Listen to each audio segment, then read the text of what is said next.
para dar su comentario. Para unirse a la traducción ahora mismo, por favor marque al número 1-669-900-6833 con el número de identificación 889-5905-1042 y US 094-080. Toda esta información la puede encontrar en nuestra página de internet del Distrito Escolar, visitando www.ssfusd.org y busque bajo la sección de School Board Meetings.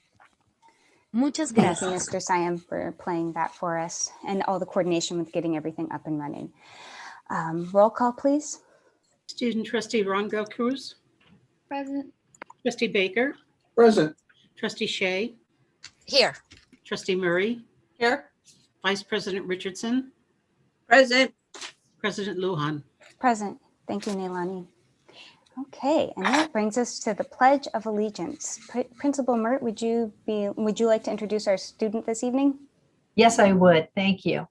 Good evening, President Lujan, members of the school board, Superintendent Dr. Moore, members of the cabinet, and all the members at home in our South San Francisco school community. I would like to introduce to you our student, our 5th grade student representing Monteverdi tonight. His name is Buddy Cordial. He is a strong student. His favorite subject is science. Buddy enjoys all sports, especially basketball. And he's been a word millionaire before. He served as our vice president for our student council. But the most important thing you need to know about Buddy is that he lives up to his name. He is a buddy to all. And that was one of his platforms that he ran for student council. And I think it put him over the top. So Buddy, I will let you take it away. Good evening. I will now recite the pledge.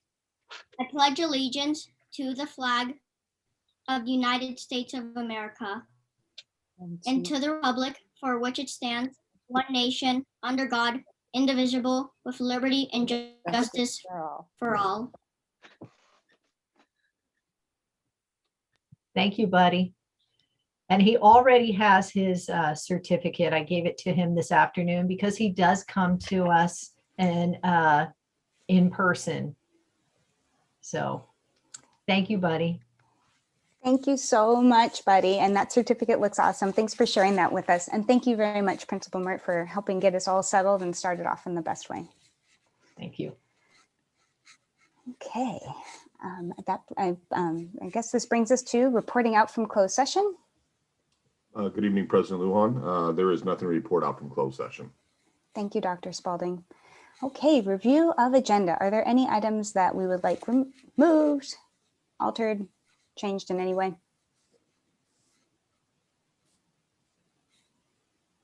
Okay, I am not hearing anyone jump up to change the agenda, so I believe that means the agenda is going to be as it is, which is absolutely fine. Okay, PTA Council remarks. Mr. Santa. Good evening, President Lujan, trustees, Superintendent Dr. Moore, Cabinet, members of the audience this evening. This is a very, very busy time of year for our PTA units. The last 5 weeks of school usually can be very, very hectic, even in the pandemic conditions. We are normally coming off of board elections for new boards, quickly falling into needing to figure out what we're doing for staff appreciation throughout the next couple of weeks, and to see what we can and cannot do for the staffs to appreciate all that they've done. We also look at the end of year activities, and this year with the loosening of some of the regulations, we have a little more possibly we can do with promotions and graduations. So we are looking forward to that, and also planning for the start of the next year. In line with planning for the start of the next year, at the last school board meeting, the tech presentation indicated that there would be pilot programs for online registration at the high schools. Our PTA membership drives usually start with the packets that have been sent home. Principal Lunt at El Camino at the PTSA meeting there indicated he would try and work with the PTA there to figure out the best way possible to have our links to for membership promoted within the operations of the online registration, if at all possible, if it were possible, or at least as an email addendum, as we do not have access to Loop until the school reopens, and in most cases don't have incoming parent emails attached there.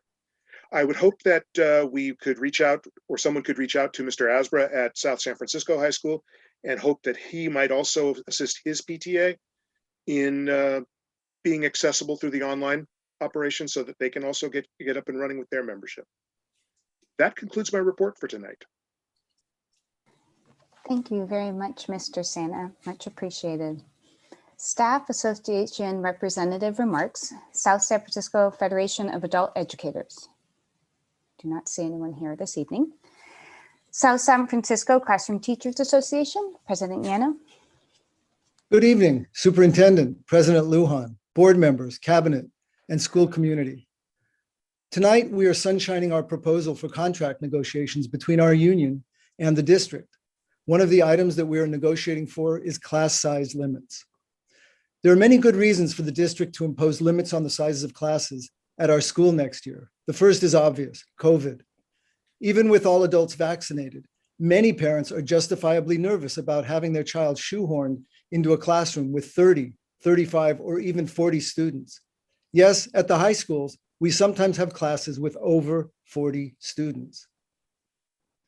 While there are conflicting studies about whether or not class size reductions in the past have resulted in improved learning outcomes, we all know that next year our students will need more attention, more one-on-one help, and more counseling. The teacher-student relationship will be more important than ever, and the fewer pupils in the classroom, the easier it will be for us to form bonds with our students and ease them gently back into a world they will have to share with others. More important than book learning next year will be the teacher's ability to support the social and emotional health of our students. We can't do this in crowded classrooms. There is a long-term problem that our district faces that can be mitigated by small class sizes, and that is shrinking enrollment.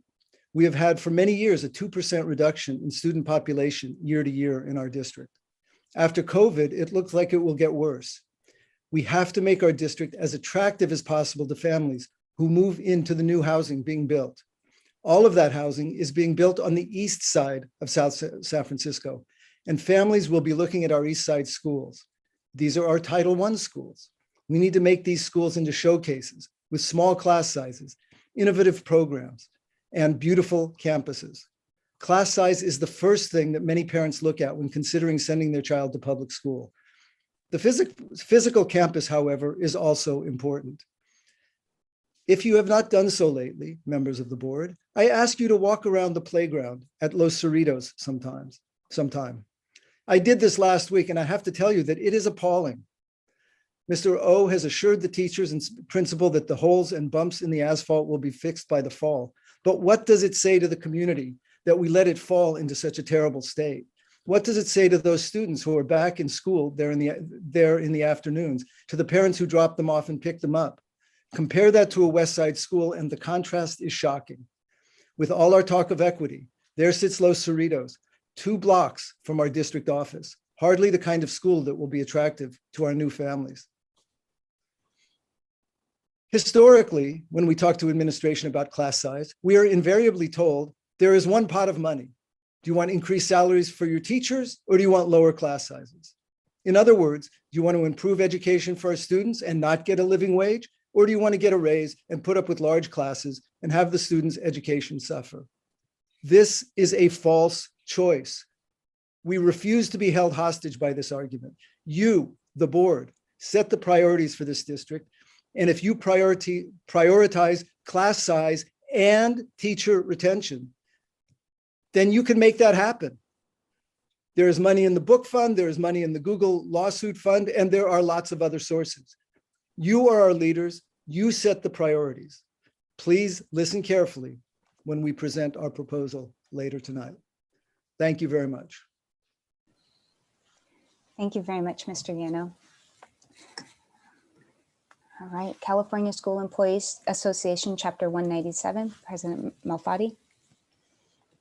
Good evening, President Lujan, honorable trustees, Superintendent Moore, Cabinet, and audience. I have nothing really new to report this evening.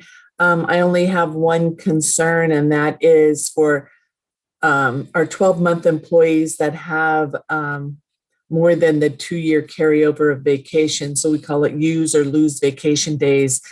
During this pandemic, it seems like it made matters worse.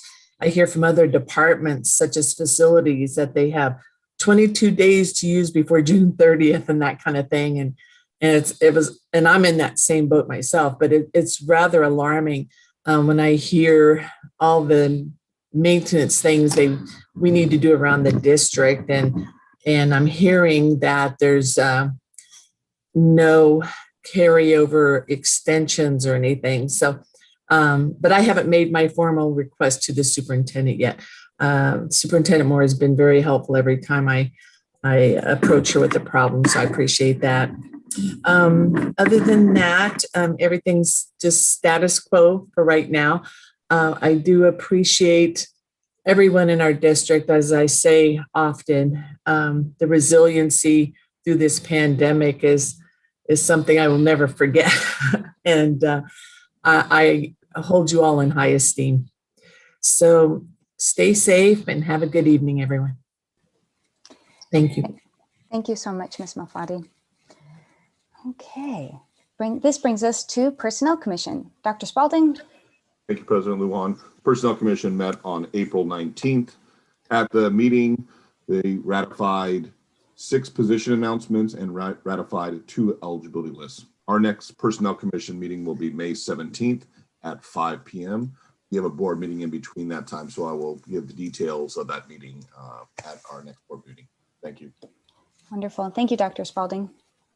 Okay, I believe this brings us to items from the board. Do we have any items, announcements, or any committee reports at this time? Madam Chair? Yes, Trustee Baker. I don't have a formal report, but at some time I've seen other public agencies do this, and especially with the Junipero Serra item coming up, I'd maybe like to consider that beginning of meetings in the future, we start adding a native land acknowledgement. Okay, thank you for that. And perhaps we can add that to a future agenda item, so that way we can, it's a great, actually I should have no opinion on it. I'm just going to say that we can perhaps add that to a future agenda, so we can have opinions on it publicly. Thank you for that. Okay, are there any other items? Okay, well, the one thing from SMCSBA, I guess 2 things, is that Kent Awards are coming up Friday, May 7th. Everyone, South San Francisco is going to definitely be recognized. Several schools have are going to be recognized as part of an innovation in distance learning award. There are 19 districts actually being recognized this year, so it's quite an event. And then the other thing that you all should probably be aware is that on May 2nd, I need to release the new slate of the SMCSBA Executive Cabinet and Board of Directors, so that will be coming out next weekend for review, or this weekend for review, and then we'll vote on that on May 17th. Okay. All right, Dr. Moore, I believe we are at the Superintendent's Report. Thank you, President Lujan. We are moving swiftly this evening. All right, the very first item I have is the South San Francisco Chamber of Commerce has awarded 23 scholarships this year to our students at our high schools. Every student that applied was, in fact, a recipient for a scholarship, and we are just so proud of our students for earning this wonderful acknowledgement. I also want to thank the South San Francisco Chamber of Commerce for continuing to provide scholarship assistance to our students. It really is a tremendous help, and one for which we are very, very, very grateful. The next item is the AAA award. AAA awards were recently announced, And we are once again very proud that our very own Mrs. Deborah Carlino and our student patroller, Daisy Casey, were both given this award. And for those who don't know what AAA is, it's the School Safety Patrol, and they offer a unique pedestrian safety program for millions of students across the country. It's a peer-to-peer leadership program. They teach each other about traffic safety. They help keep their classmates safe walking along the routes and carpool areas. And in addition to that, it really fosters lifelong values in leadership and responsibility and volunteerism among our schools. And so we just want to say congratulations to Mrs. Carlino and to Daisy and let them both know that we are very proud of this wonderful acknowledgement and accomplishment. We had, for National History Day, we had the largest numbers of schools with the greatest numbers of projects this year. We had 18 student champions from South San Francisco High School who will be advancing on to the state competition in May, and they submitted projects that ranged from the war on drugs, an ulterior motive leading to lasting consequences, to the anthem of slaves, to Live Aid for Ethiopia, music's universal role in communication. And I'm just really proud of them and looking forward to hearing how they do at the state level in May. And last but certainly not least, well, this isn't my last item actually. So one other thing I'm happy to share that I recently learned is our very own Abigail Verino, who has served as the ASB trustee this year, will also be serving as the ASB president for her senior year. And we're just really excited that she'll still be working with us. And she is excited that she gets to work with us too. All right, so with that, I actually will turn it over to our ASB students. And why don't we start this evening with Abby, since I just shared your wonderful news and stole a little bit of your thunder. No worries. Thank you, Dr. Moore. So hello, everyone. I actually have nothing to report from El Camino at this moment. So all good for Elko. Thank you. Congratulations. All right, let's go ahead and hear from Jessica Rangel Cruz, ASB president and our student trustee, South San Francisco High School. Hello. Exciting news that Abby's going to be here next year. Woo! So we'll get started. Good evening, President Lujan, Vice President Richardson, Superintendent Dr. Moore, and Board of Trustees, and those of you from watching at home. My name is Jessica Rangel Cruz, and I am the student trustee for this semester and the South San Francisco High School's ASB president. I hope everyone is having a great evening and is staying safe. On Friday 23rd, our Spectrum Club invited students to participate in the Day of Silence in order to protest the discrimination that the LGBTQIA+ still face in our nation's schools and communities. The club provided students with virtual backgrounds they could put on their Zooms as they participated in this event. This week is Spirit Week, and it is actually our school's last Spirit Week of the year. This week's Spirit Week theme was Wanderlust, and on Monday, we began with GQ, What's in My Bag, Tuesday, Vogue, Get Ready With Me, Wednesday, Rolling Stone's Creative Breakdown, Thursday, The New Yorker's Travel Guide, and Friday, Bon Appetit, Chef's Touch. Our Spirit Week has been held on our Instagram at SSFHS_ASB, and in addition to this, our students can participate and enter into a raffle for a gift card of their choosing. This week's Spirit Week has also led up to tomorrow's rally, which will be aired at 3 p.m. on our video art YouTube page. Tomorrow, we will be holding our senior sunset from 7:30 to 8.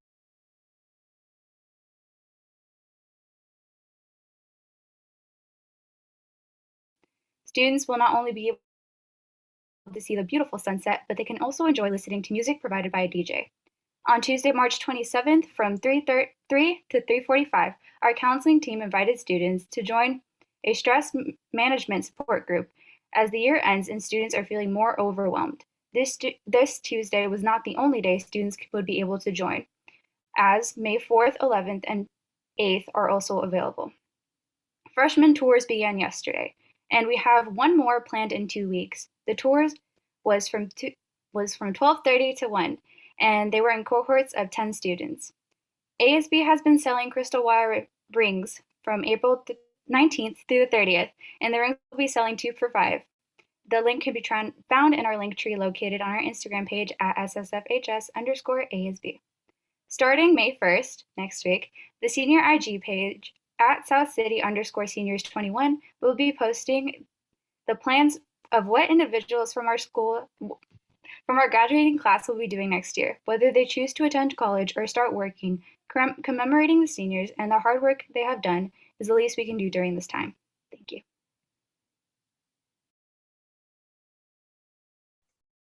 Thank you so much. And that concludes my report. Thank you, Dr. Moore.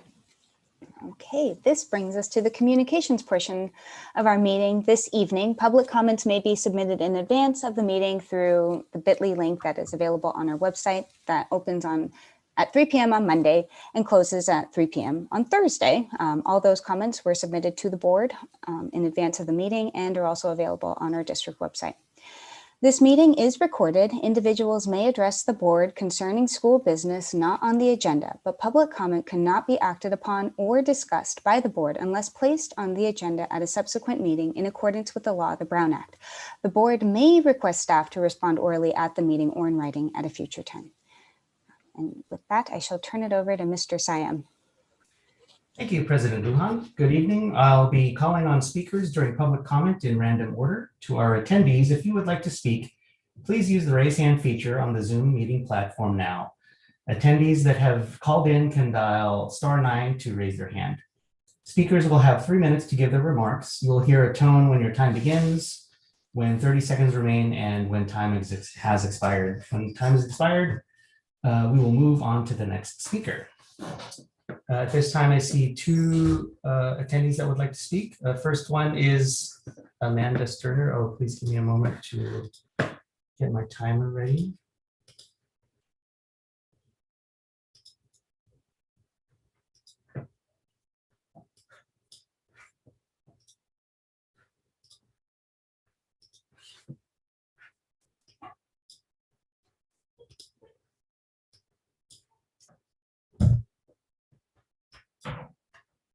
Okay, Amanda Sterner, please go ahead. Hello, my name is Amanda Sterner, and I am proud to teach 2nd grade at Los Cerritos Elementary School. I have come before you before to address our school and the many things that we need in order to be competitive, in order to be equal, in order to find that equity that we talk about so much. As Mr. Yano said, we are the closest school to you. There is so much construction going around us, and I do wonder what will happen when those families come for a tour, decide to hit their local elementary school, and see a yard that teachers, students, anybody is not safe on. I personally have sprained both of my ankles just trying to supervise recess. I spent 2 months getting physical therapy because I was supervising playground time on the kindergarten yard where our most vulnerable students play. When my students bring their chairs out onto our patio, the chairs sink in to the temporary fixes that have been put in place. And then the chairs break when they try to get them out. And my students look at me and say, Ms. Sterner, why does it look this way? And I say, I'm sorry, I don't know, you deserve better. And I promised them that I would speak on their behalf. So really we are a great school. We just won a Kent Award for the district for our innovative program doing Walk to Read, where we were able to transform an underperforming grade level during a pandemic, where we were able to transform from somewhere around 20% of students being on grade level to now we're hovering closer to 60. That is a huge achievement, and I'm very proud to be a part of our campus. When I go on sites like Nextdoor and Facebook, and I see over and over again, don't enroll your students at Los Cerritos. Go to Monteverdi. It's the only worthwhile school in the district. And when I hear Monteverdi's teachers talking about the overcrowding that exists because this has been allowed to fester, the idea that our Title I schools are not safe, that they are not worthy. And the only way that we will ever be able to change that is by investing in the school closest to you, a school with heart, and a school that is on the verge of a renaissance. And I hope that you can be a part of helping make that change. Thank you. Thank you. Next speaker is Denise Steffy. Please go ahead. Greetings, President Lujan, trustees, Superintendent Moore, cabinet members, and South San Francisco residents. My name is Denise Steffy, and I've lived in South San Francisco since 1969. I attended South San Francisco schools, and I've worked for the district since 1991. As a long-term South San Francisco resident, I have worked to pass both bond measures and seen the outcomes of both of them. Both times these measures passed, it was with the understanding that all schools would be taken care of. I care about South San Francisco and our schools, and that's why I'm here tonight. As a teacher at Los Cerritos, I've observed our little school is like the little engine that could. We keep chugging along, trying to climb that educational hill and provide our students with a quality education and a welcoming school environment. We have had numerous volunteers help us in creating the school environment in the past few years. Murals and landscaping and picnic tables have been added and maintained. I'd like to thank the facilities team who has just recently been updating our landscaping around the campus. With the passage of Measure J, we hoped our campus would get the desperately needed playground resurfacing and updates to the play structures. For background, it's important to know that the playground asphalt was slurried in the bond measure before Measure J. The slurry covered the uneven, dangerous pavement, but slurry only lasts so long, and it has long ago washed away, and our students are left with what I believe is the original asphalt when the school opened in 1948. It is like razor blades when the students take a spill, which happens far too frequently as the surface is uneven and is constantly breaking down so that it's covered in many places with a slippery dust. When our students fall, it's not just a bandage they need. I've seen far too many falls result in cuts, bruises, and facial lacerations that take days to heal and often leave scars on faces, knees, and hands. We've had sprains and a few broken bones too. As a South City resident, I find this outcome unacceptable. All South San Francisco children deserve safe play spaces. Let's not just talk equity, let's be equitable and create safe play spaces that are creative and represent the safe, warm, welcoming spaces we want our community to see and our students to use. I remember when I went to school, we had grass and safe places. Recently, grass fields were replaced at several schools and Los Cerritos asphalt was put on hold, and we were given no timeline when our needs would be addressed. Los Cerritos is in a high traffic area, and in this time of diminishing enrollments, it should represent a place our community wants to send their children to. Help us to renovate our play structures so we can represent South San Francisco.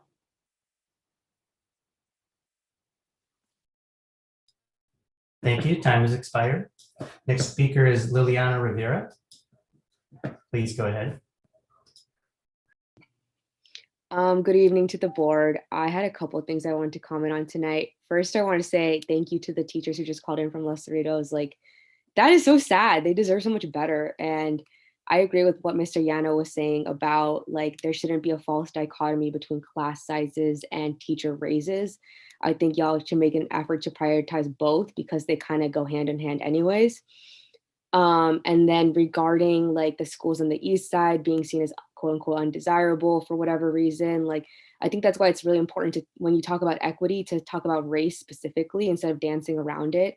Call out this white supremacist structure and, you know, name the fact that Los Cerritos and like other schools, the Title I schools, are the schools that have the higher population of Latinx students. So when you're saying like, oh, they're going to look around and they're not going to want to go here, like, let's be honest, that's underinvested because that's predominantly Latinx students who go there.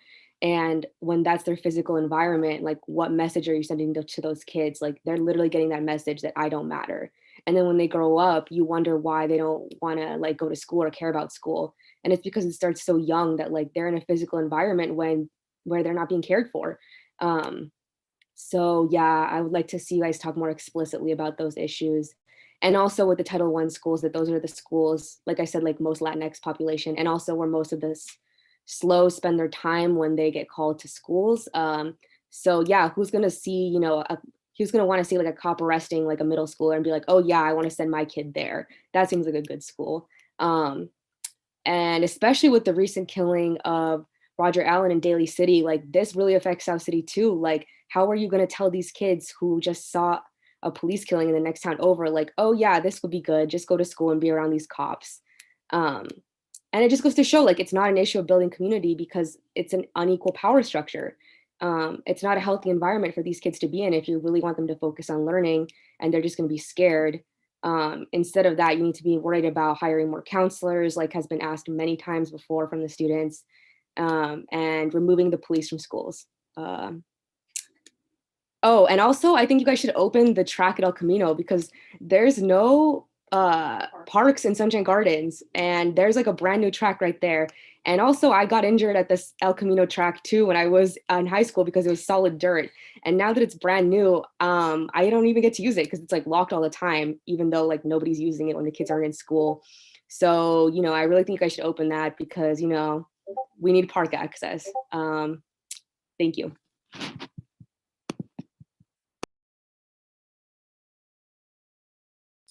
Thank you. Next speaker is Christina Bonnett. Please go ahead. Can you hear me? Hello? Yes. Okay. Please. My name is Christina Bonnett, and I teach first grade at Martin School. I am just speaking tonight because I want to explain something to the board. Last March, when the pandemic started, teachers picked up their work environment and created a new one in their homes. For over a year, we have been making the world turn basically for our students. We have created structure. K2 learned a new platform within a few weeks and had to figure out how to explain it to our students and parents. We figured that out on our own.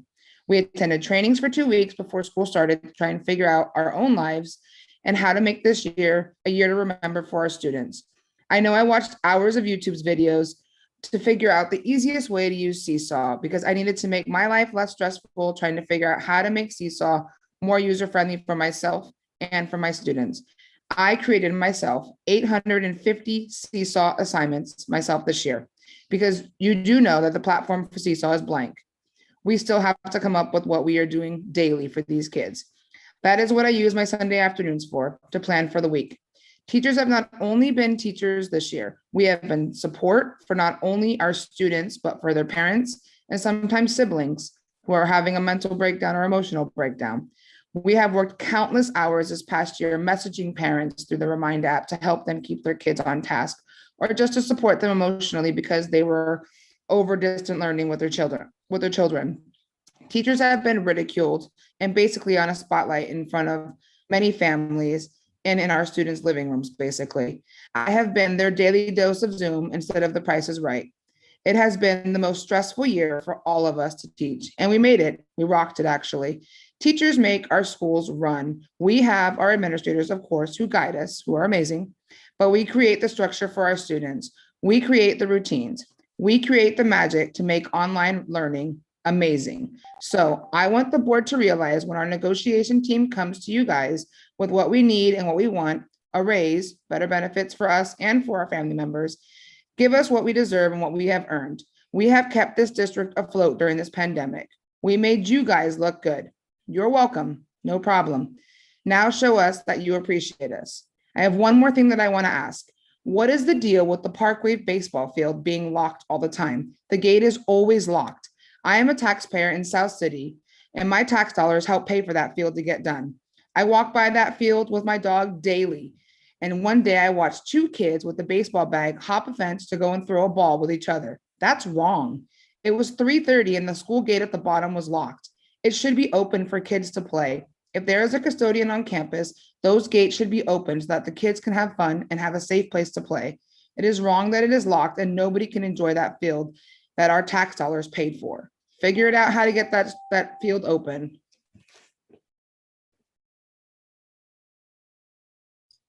Thank you. Next speaker is Eddie Holman. Please go ahead. Good evening, board. I just want to echo the voices of everyone before me.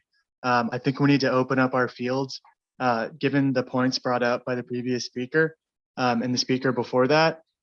We pay for these resources. Now, I understand when school's in session, there's safety concerns, but these parks need to be accessible. You know, we have limited green space as it is. And also, I was just listening in here, but I felt the need to give a comment because I've been in so many of these meetings, and it usually results in teachers coming to the board and asking for money or just really the basic necessities when they give so much to our community. I'm a product of the Unified School District here in South City. I went to Altaloma Middle School and El Camino High School, and I just want to thank those teachers that provided so much opportunity for me. I learned so much in that environment, and I really, I have so much gratitude because public school teachers do so much with so little, and I'm eternally grateful for what they offered to me. And I just want to say it's really, really sad to hear them coming here back time and time again asking for money just to live in this district, because we know the cost of living here is insane. And I just think that you, as on the school board, you need to listen to these teachers.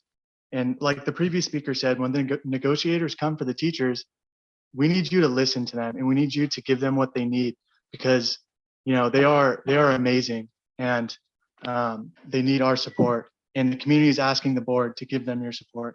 And then just quickly on what I heard earlier about Los Cerritos, about the asphalt situation, we need to get this fixed.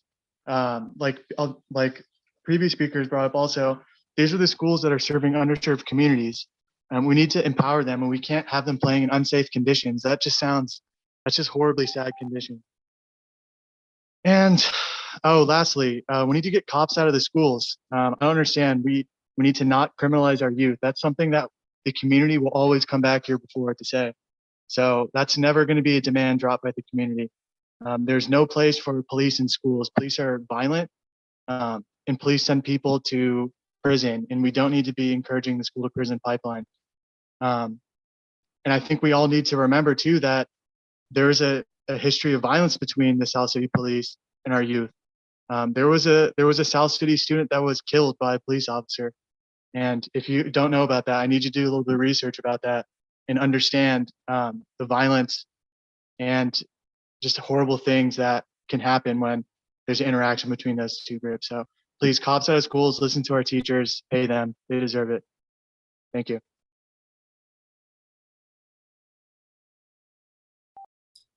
Thank you. Next speaker is Michelle Lambert Connolly. Please go ahead. Good evening. My name is Michelle Lambert Connolly. I'm a teacher at Parkway Heights. I wanted to thank the board for everything you've done this past year. I'm here speaking tonight because I'm concerned about large class sizes. Specifically, I'm concerned on how they'll impact our students. Our students are dealing with social anxiety. They're going to need academic support next year, and obviously COVID isn't going to magically disappear.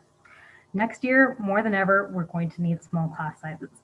Yes, teacher-student ratios are averages. Some are smaller, and some can be closer to 40 students. I think it's important for us to remember that many students have not really been around many other students for the past year. They're going to need some time to figure out how to navigate that. Students with anxiety before the pandemic struggled to really actively participate in class sometimes. Now, after 1 year, after not seeing that many people, I don't think it's fair to put them in a room with as many students as you can shove in there. That's not fair to the students. I'm also a little bit concerned about academic support. Many students were not really able to focus on school this past year. They will need targeted support. One adult with close to 40 kids is not going to be able to provide consistent targeted support for our kids, and they deserve it. Studies back that up. Many studies have shown that one-on-one support can actually really improve academic outcomes for students. And third, last but not least, having a lot of kids in a class is just not COVID friendly. And I think that's something we're going to need to be mindful of for the next year. We are all here for our students, doing everything we can to give our students the best education we are able to. I think we need to reduce, keep classes smaller more than ever. Thank you.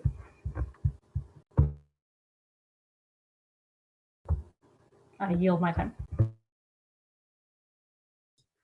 Thank you. Next speaker is Samantha Avila. Hello, hi board.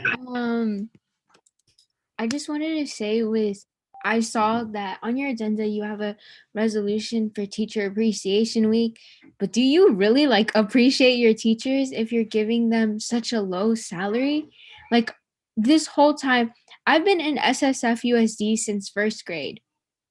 And this whole time, I've heard from almost every single teacher that the pay here is too low and that they're barely surviving at times. You can't expect teachers to, it's true, they're the ones that make you look good, and you can't expect so much from teachers when they're working 2-3 jobs just to survive. It's well known that the Bay Area is expensive, and we're one of the lowest paying districts in the peninsula. And it sucks. It really does suck because I've seen so many great teachers leave. I've seen so many of my childhood teachers leave because they just can't afford to stay here. They can't afford to continue teaching at South City. It's always the same tale. I love the kids, but I just can't afford it anymore. And is that really appreciating your teachers if they have to work 2 to 3 jobs just to survive and just to be able to teach here? I just don't think that's fair. You have teachers with sprained ankles and they're asking you to do something. And, were you really hearing your teachers out throughout this whole COVID process? I mean, let's think about that. Let's go back to the past board meeting comments where they were asking for so much support when school was about to start in 2 weeks and we had no idea what was going on. It's just, I think if I was a teacher and this resolution was passed with no real action items to follow it, it'd be a slap in the face because we've had them go through so much with so little pay, with so little support. It's just not fair. So I call for a raise of salaries to teachers and also to have more counselors. I found out that our elementary schools don't have counselors. What, we don't think that at the age of 10 or at the age of 6, kids don't have mental health problems to deal with? And who do we have to respond to that? Oh yeah, I forgot. Our SSFPD, because yes, what kids need when they're going through mental health is cops. The ones that their sole purpose is to put them into prison. So this whole public comment is just support your teachers, actually give them raise salaries, get more counselors because that's what kids truly need, and also get cops out of school because as we just saw, cops are racist. They killed Roger Allens in Daly City, and South City is not so different from our sister city. That's all. I yield my time. Thank you. Next speaker is Marcelo Rivera.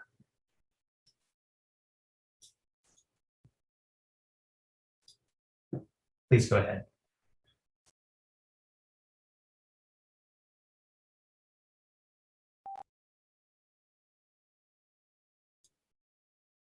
Marcelo Rivera, please go ahead. Oh, okay. Hi, yeah, I just want to reiterate everything the last speaker said.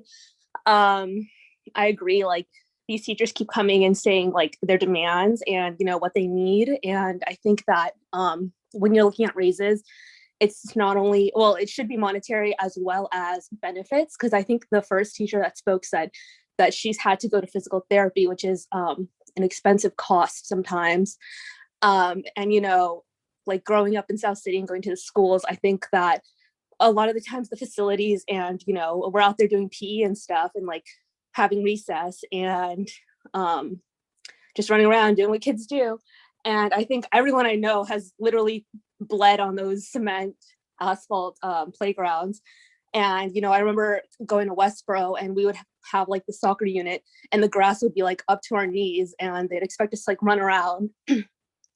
And yeah, just I've known so many people who have had injuries and I've played soccer and I know a lot of people who have broken bones on those fields. And it's just kind of embarrassing, especially when you go to another school district and you can just see how well kept their campuses are. Even within our own school district, you know, seeing the difference between some of the schools on the east side and some of the elementary schools on the western side of the city, it's just stark. And I think, yeah, it does relate back to a class analysis of the students and a racial analysis of the students and the demographics. And we should, as the board, be demanding, you know, equality within those differences of the campuses, because you should be looking out for the students, all the students in your district. And I think that I was walking, or not, I know I was walking around my neighborhood and I live near an elementary school, and I saw several cops on the elementary school campus just walking around with hands on their guns. And this was just astonishing, honestly. And it was the morning, so I don't think the kids were on campus, but I'm not really sure the programming. And I'm just kind of wondering what was that about. And I just don't like seeing that, especially with the news of Roger Allen. You know, this is really triggering for community members. And I don't think that we should have cops on campus. You know, students need more resources, such as counselors, especially after COVID. And I think teachers need that support too. Lastly, I would just like to reiterate, reopen the fields, especially in the afternoons. You know, I think fields should always be open in the afternoons when kids are on them, but especially now, the El Camino track in particular, but definitely some of those baseball fields and playgrounds in the neighborhoods, because a lot of neighborhoods don't have parks where kids can go to. Thank you.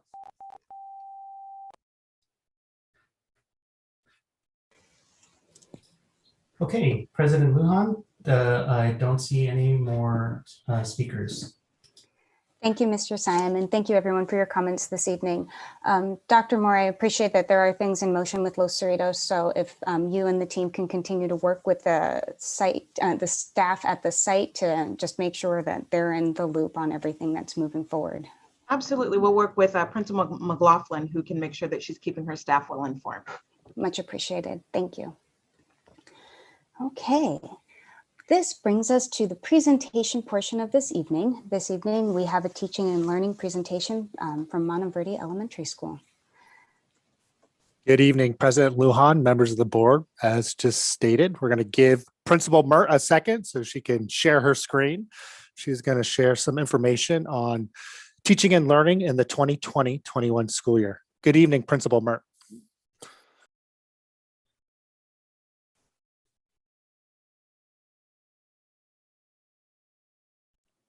You might be muted, Principal Mert.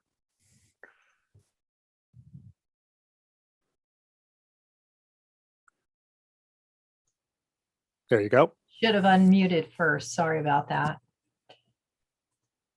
You know, when you're teaching in the classroom and dealing like this, you don't have to play. The only people who are muted are the kids. Anyway, well, good evening again. So tonight I'm here to share all the news from the last time I met with the board, which was February 2020. So I think I was one of the finals that were able to be in person. I was hoping that I'd be in person by now, end of April, but I see I'm sitting at home, so that didn't happen. So this is the first slide is of our crew. And this is what we sent out to the students last spring. Over the year, we have tried to engage them. And as we will move on.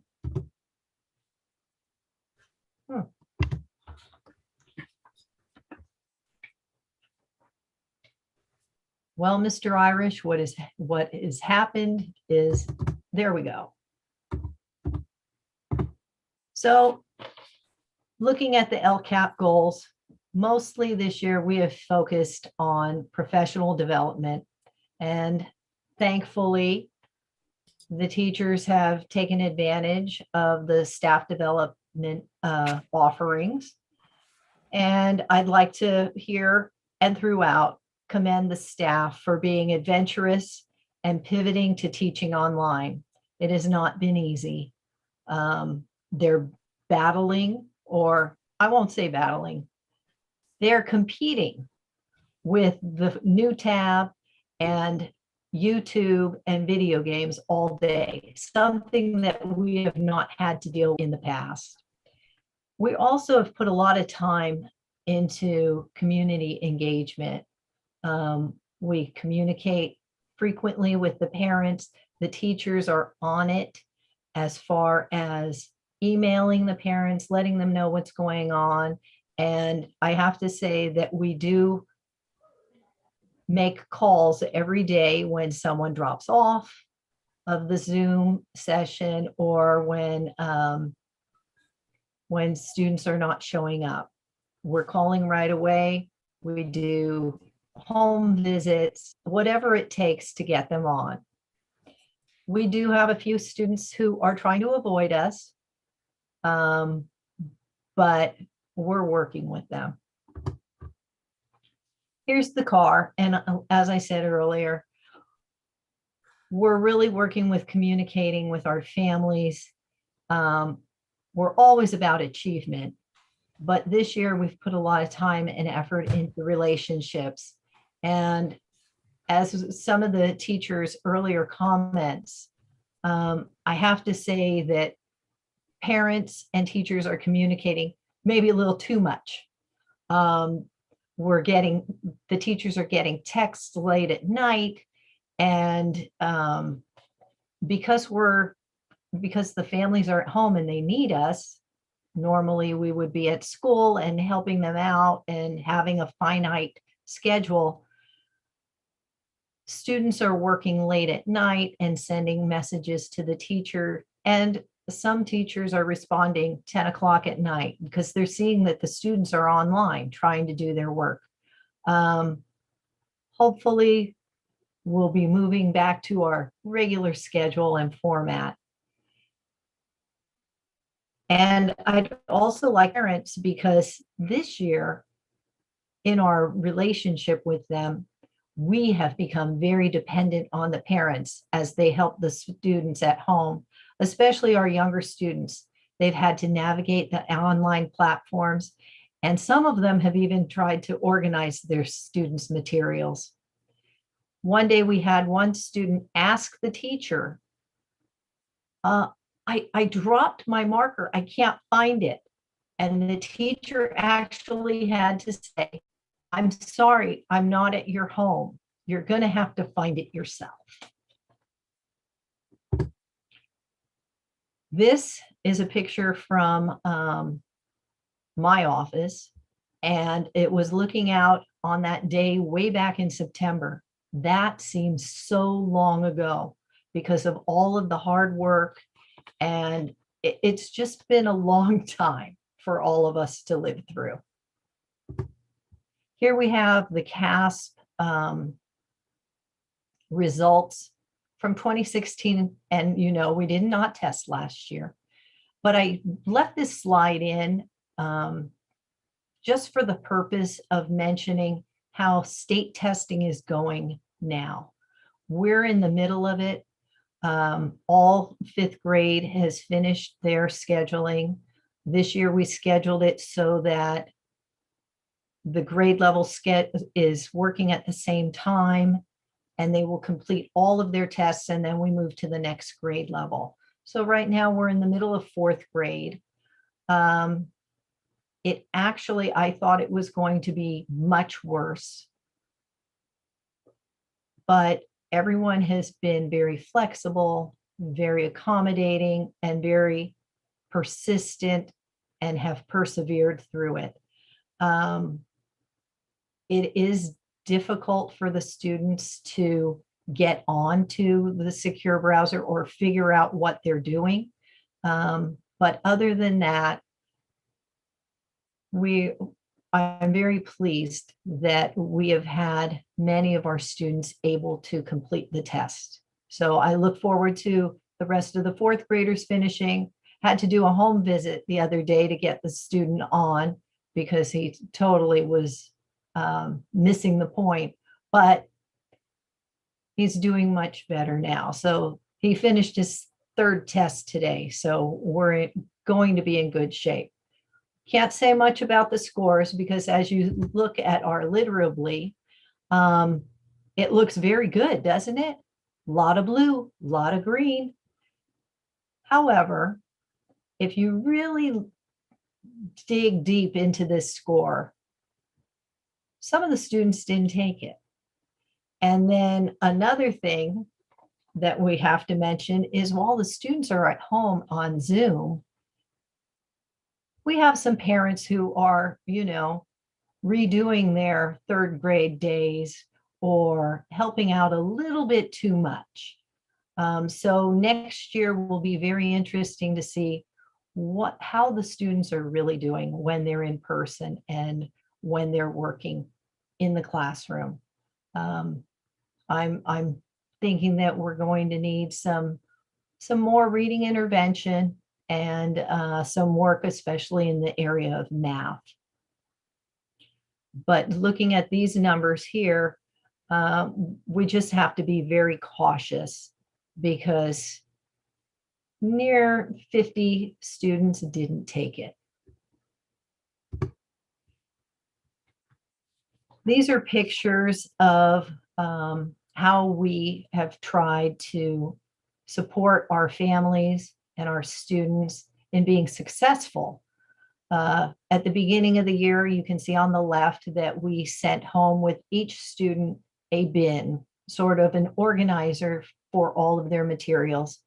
Their books were sent home, the textbooks, notebooks, everything that we thought they would need. And then on the right-hand side, we have regular pickups and drop-offs for our students to move through the materials in small chunks. It also gives the teachers time to plan for the next packets, create and organize new materials for their students. We've even had 4th and 5th grade pickups for science materials and projects that they've been working on. And we've also had to replenish some of the materials just so, we don't want excuses. Oh, my whiteboard marker doesn't work. Well, we send them home again. Now, I spoke about paper packets, but I want to mention the online platforms that the teachers are using. We're using Seesaw. We're taking great advantage of it. Although I did hear someone the other day in the staff room as they're walking by on their way home said, I have 400 Seesaw activities to review. The thought of it just is overwhelming to me. And as a few of the teachers mentioned during the public comment, yes, the teachers are working extra and are doing a great job trying to keep up with all of the work that is assigned. Some of the classrooms are working through Google Classroom. Teachers are creating slide decks each day for the students to complete. One thing that we have been using is IXL. And at the beginning of the year, on our staff, we had talked about our use of accelerated math. Usually we use the Renaissance program, accelerated math. And this year, after teachers participated in the sessions for IXL, the staff development sessions, they decided to use it and they're very pleased with IXL and will not be using accelerated math. I just want to put in a plug. The teachers are pleased with Seesaw and IXL. So if those things continue, if those are the things that we get out of this pandemic and the virtual learning, those won't be a bad thing. So the next few slides highlight how we have tried to normalize experiences for our students. This shows our Wild Things assembly and our virtual field trip. Our wonderful PTA has sponsored the field trips and assemblies as they would if we were in person. And that's through lots of fundraising and great effort through all of the families. Now, our board members, you visited us via Zoom last month, but you were not able to see some of the physical changes at Monteverde. And so I wanted to highlight a few of those. I want to give credit and thanks to members of the facilities department, which I have taken pictures of their work. Scott and Hanson installed a washer and dryer that was purchased and installed. This will move us away from our reliance on disposable cloths for cleaning the cafeteria, plus a little bit of moving away from paper towels and paper towel use. As you know, it was very hard to find paper towels, even at our wonderful Hilliard last spring. So this will help us there. The center picture is members of the grounds crew. There's Mark and Trevor and John, and they're patching the holes in our parking lot. And the last picture is a new fence put in by our Eagle Scout. It was his Eagle Scout project, and that is Ethan Babb, who was in charge of that. This year, creativity has been a focus, and I'd say maybe our teachers, and sometimes we call them our Imagineers, have used their artistic talents to engage and celebrate with our students and families. This year, we hosted 2 parades, one for Halloween and one for the holidays. The PTA again helped us out and sponsored the goodie bags, and we handed those out to the visitors. But as you can see, very creative minds at Monteverde. Here's the holiday parade. A few pictures of that. We had a special guest, Santa, and I have to add that it did snow at Monteverde that day. Now, these events could not take place without a team effort, and we are a team at Monteverde. We had staff painting, building, setting up, putting it all away. Probably the worst part was putting it all away, decorating. But alongside us at each event, whether it was the materials distribution, the Halloween parade, holiday parade, were our volunteers. And this year we were limited on volunteers. Normally we have a huge parent community volunteer, but this year, because of all of the regulations, we relied on the volunteers that I'm recognizing tonight. They happen to be our own El Camino and South City students and a couple of graduates who are members of the Monteverde community. Their names are, and I'd like to thank them for helping us out, Nida and Lena Courier Herzala, Anthony and Joseph Dezon Barron, and Nicole, Michael, and Alex Musalam.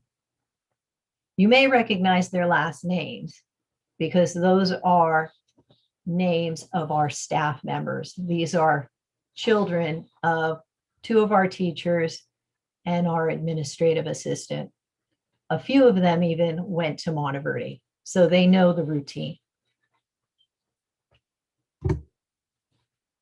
Here's a couple of pictures of our fabulous, energetic, industrious, can-do Monteverde team. This is a picture from last year. Most of the teachers at Monteverde have been on campus every day since August, but it will be wonderful to see their actual smiles without masks. I'm extremely fortunate to be a part of this Monteverde team. And here, our last slide is a message that we put out to our neighbors. Monteverde loves you. And then on the bottom, you can see our shirts that our Imagineers made to welcome back our students last Monday. So we all had those t-shirts. And I have to say that part of the reason that I think that we had so many students, we have 309 students attending the in-person sessions.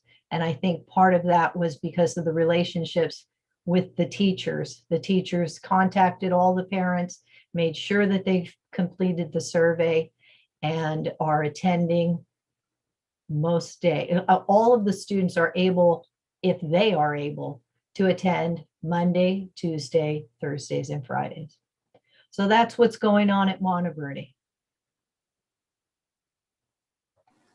Thank you so much, Principal Mert, for your presentation and sharing with us this evening. I would like to turn to my fellow trustees and see if anyone has questions or comments. Trustee Murray? No questions, but kudos to you and your staff for all you've done and for normalizing the experience for your community. I had the pleasure of driving through your Halloween and holiday, and the amount of work that your teachers and staff had done was,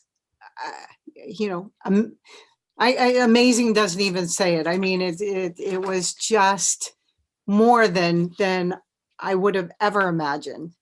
And it was like driving through, those areas that fix up their houses at Halloween or Christmas time. That's what it was like. And it was pretty cool. And I got goodie bags too. But thank you for all you do. And thanks to your staff for always putting kids first and really watching out for our kids and making sure that they succeed. Thank you. Thank you, Trustee Murray. Trustee Baker? And the parents too. The parents and families as well. Can't forget them. But yeah, thanks to you and your staff and your volunteers. Thank you, Trustee Murray. Trustee Baker? Yes, thank you, Principal Mert, for the presentation. Thank you for highlighting the extra work your teachers have been doing, and we do appreciate it. And I haven't sent any of those late night texts but I've certainly read those late night texts and emails from our teachers throughout our district. I basically have asked every teacher who's come through in the past 12 months a variation of this question. What in the pandemic has really worked for you to get to those hard to reach students? And is there something from the pandemic that you learned that you might continue going forward with?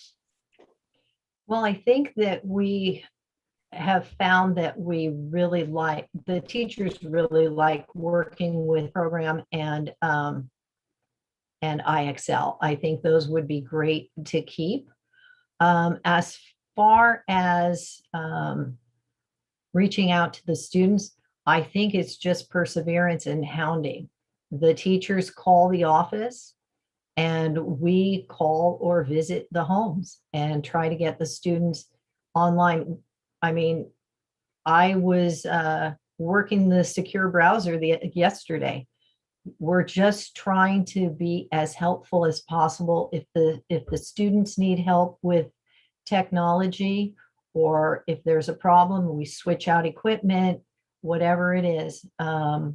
We're trying to be as flexible and helpful as possible. Thank you, that's important. And I know some of the issues with the secure browser. It's on this very computer here, and it basically messed up all my user settings. So I have to reset them every time I log in until testing's done. So thank you. Thank you, Trustee Baker. And I'm not seeing other hands, so I'll jump in. And I just want to thank you, Principal Mert. And I want to thank you for just you as a leader, and I want to thank the team for all of their dedication. And truly it is the dedication of you and the team that really makes a difference.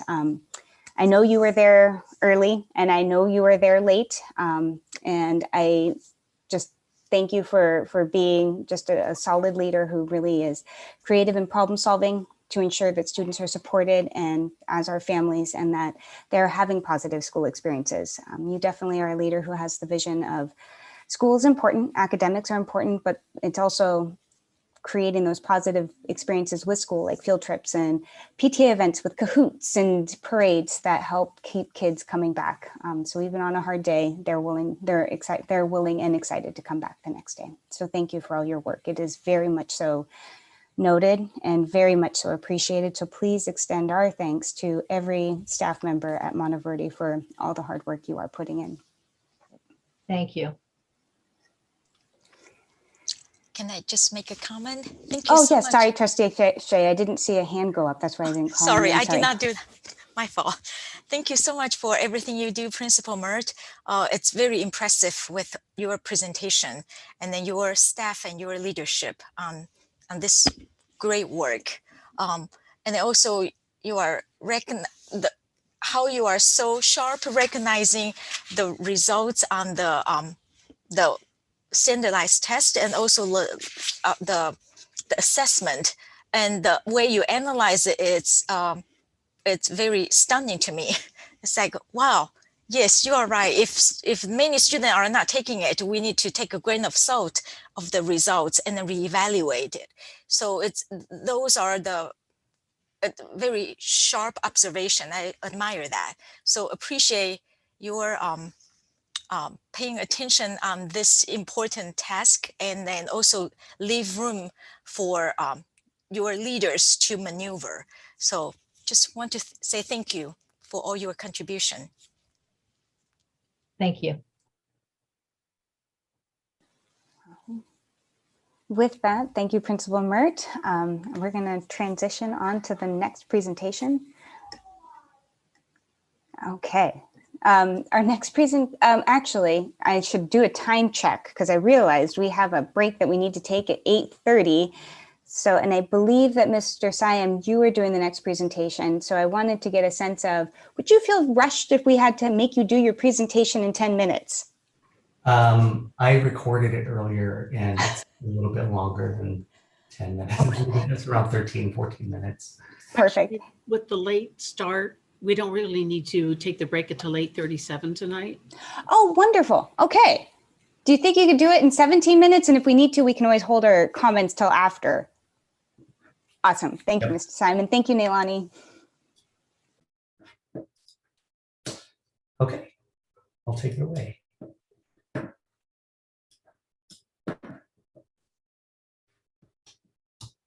All right, good evening, everyone. Greetings, President Lujan and trustees, cabinet members, and Dr. Moore. Thank you for giving me the opportunity to share my report on the state of technology in our school district so far.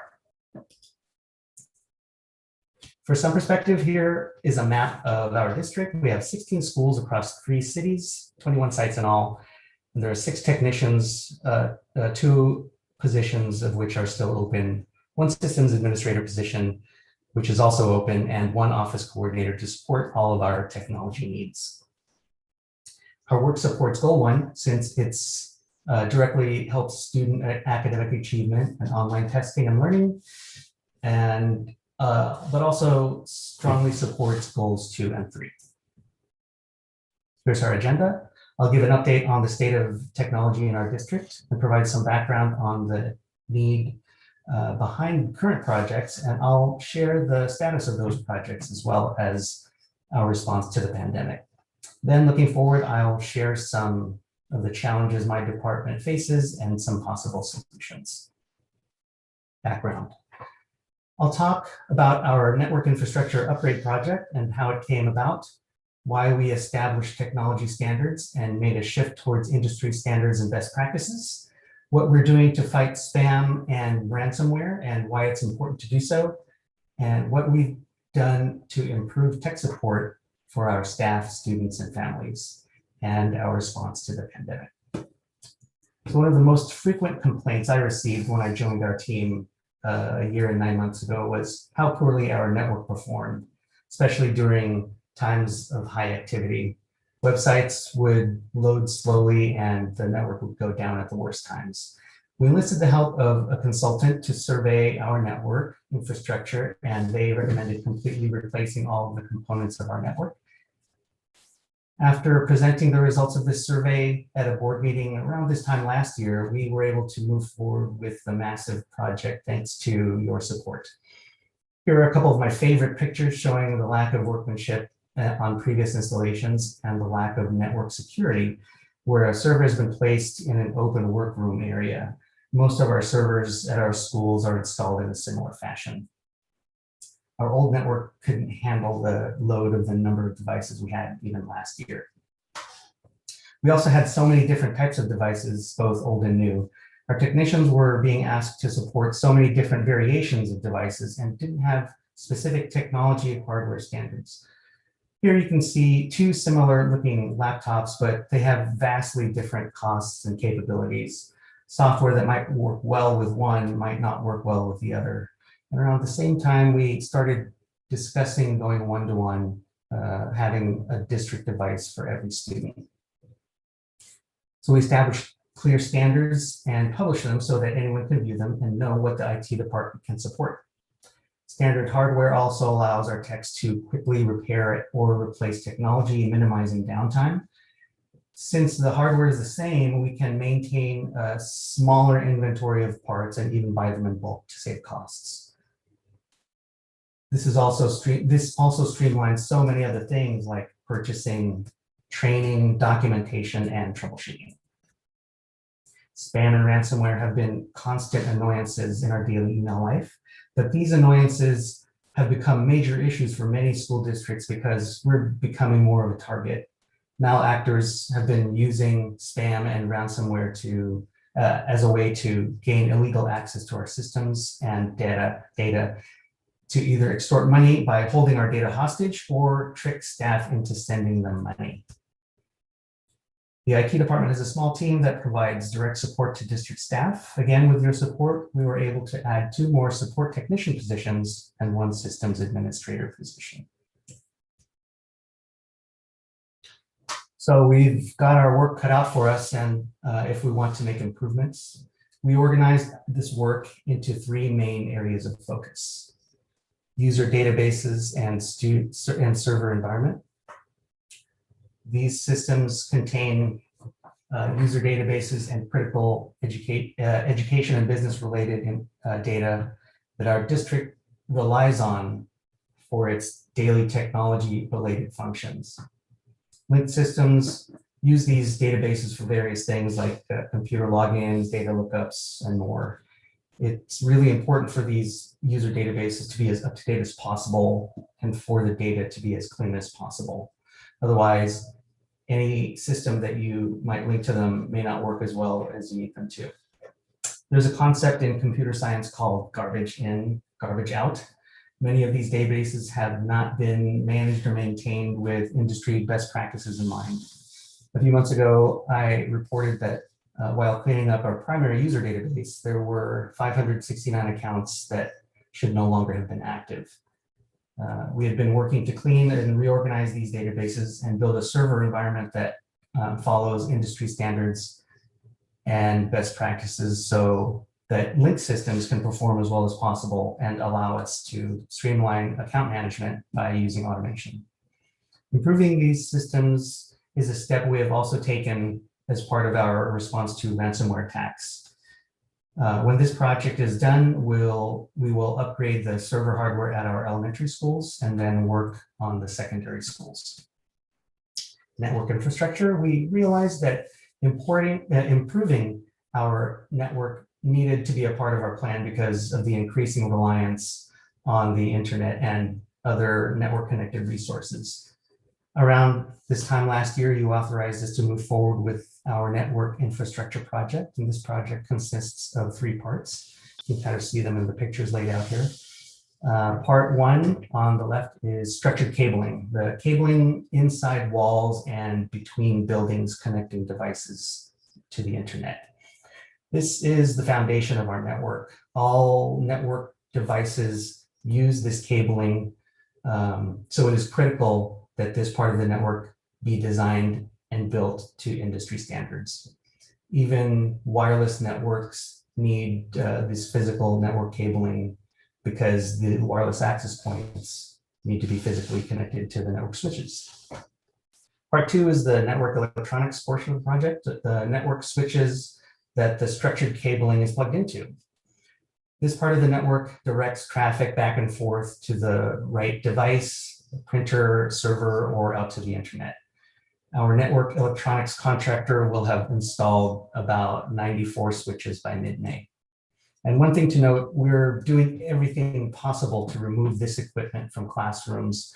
And while we can't always do that because of the layout of the buildings, we have been able to relocate 10 of these network cabinets out of classrooms so far and into storage closets or other non-instructional areas. Part 3 is the wireless electronics portion of the project. This is the hardware that provides the wireless network our wireless devices connect to. And we split this portion of the project out so we can take advantage of federal E-rate funding again for this year. And we are gearing up to start this project and plan to install over 800 wireless access points district-wide. So when all of the parts of this project are completed at all of our schools, our network infrastructure will be able to handle all of the network traffic we can throw at it today and for several years to come. We'll have the capacity and speed for today's high bandwidth applications, such as online meetings, streaming video, large file uploads and downloads, and the ability to do all of this simultaneously on thousands of devices. User endpoints. Before the pandemic, our device to student ratio was between 2 and 3 to 1. This meant that our students had to share devices amongst each other, and sharing devices isn't really possible anymore because of the pandemic, and many families found themselves without a way to connect to our remote meetings due to lack of broadband at home or a robust device that could run this type of software. If they already had a computer, they may not have had one for all of their students at home. So more on this in a bit. So while we were getting these and other projects underway, the pandemic hit and put many of them behind schedule, and while also preventing us with a new set of challenges. Network connectivity outside of the network, the district network. This was a challenge for many families who did not have any dedicated internet service at home or inadequate service. User endpoints or lack of, we did not have enough devices like laptops, Chromebooks, iPads for all of our students or even staff to use at home.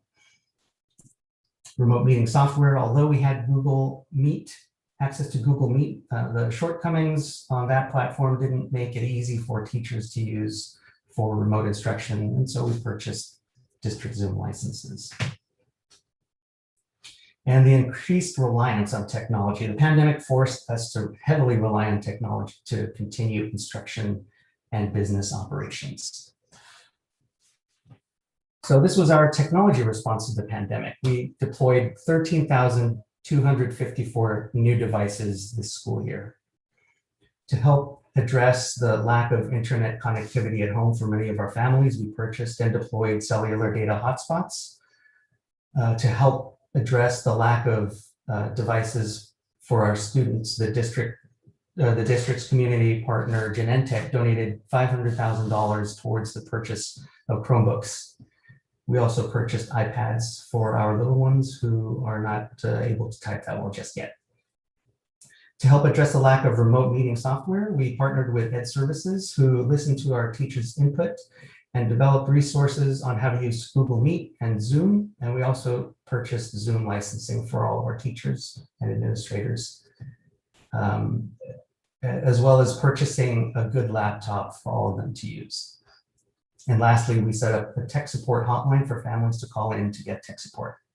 And I want to point out a couple of things. I'm so thankful for the help we received from our colleagues at all of our schools who did the hard work of handing out this equipment to all of our students and families.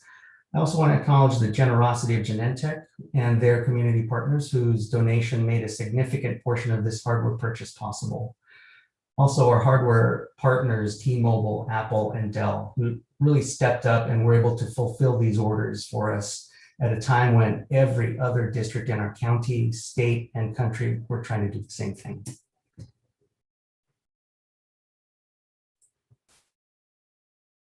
Oh, and oops, I missed one part of that last slide. Let me go back.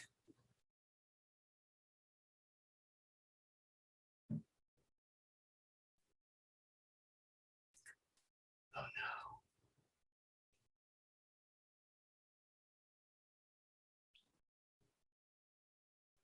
This is why you don't put animations in a PowerPoint. Okay.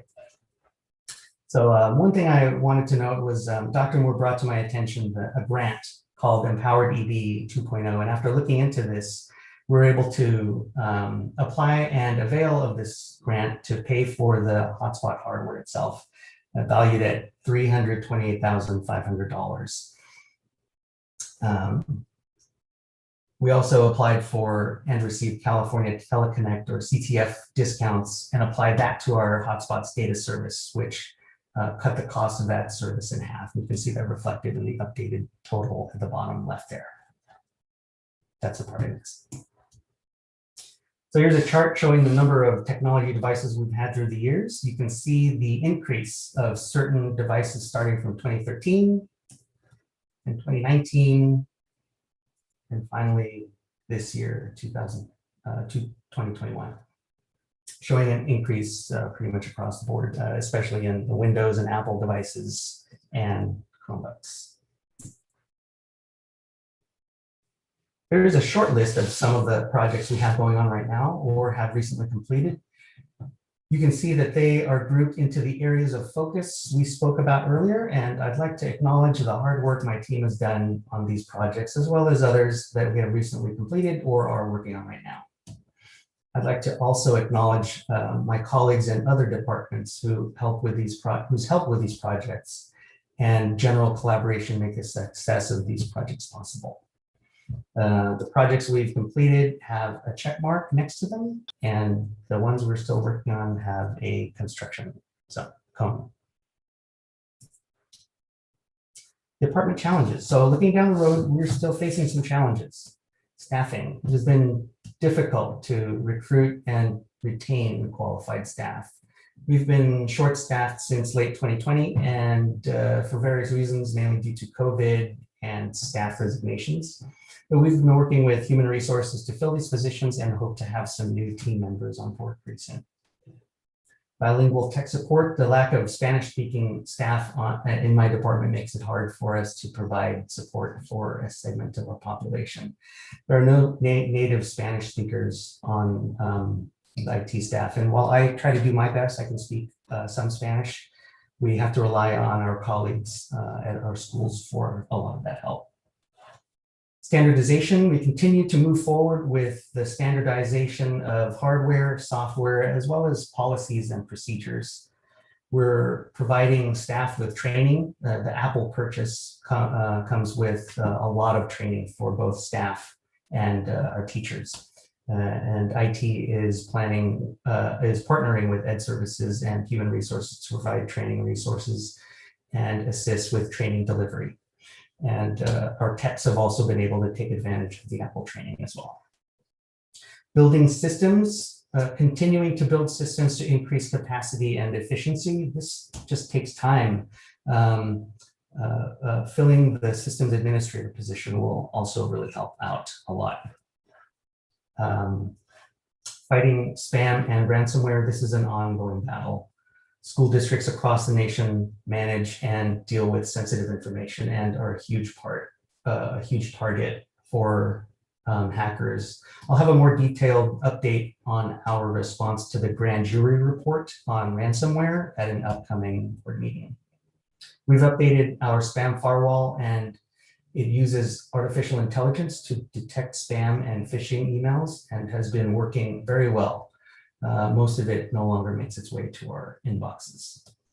And we're also working on raising awareness of this issue with staff and providing them, we plan on providing them some training so that they can, so they are less susceptible to fall for the hackers' tactics.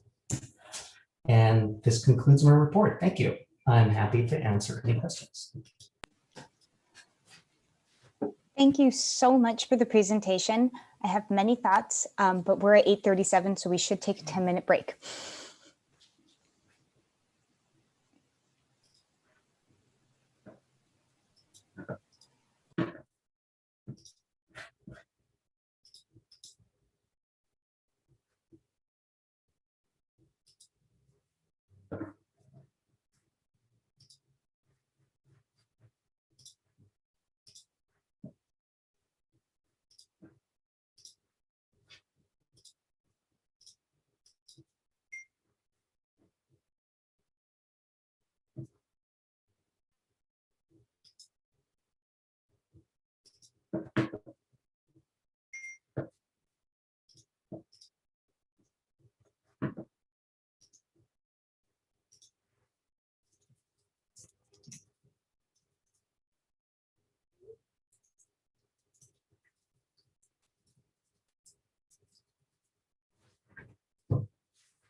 And thank you everyone for coming back in such a timely fashion.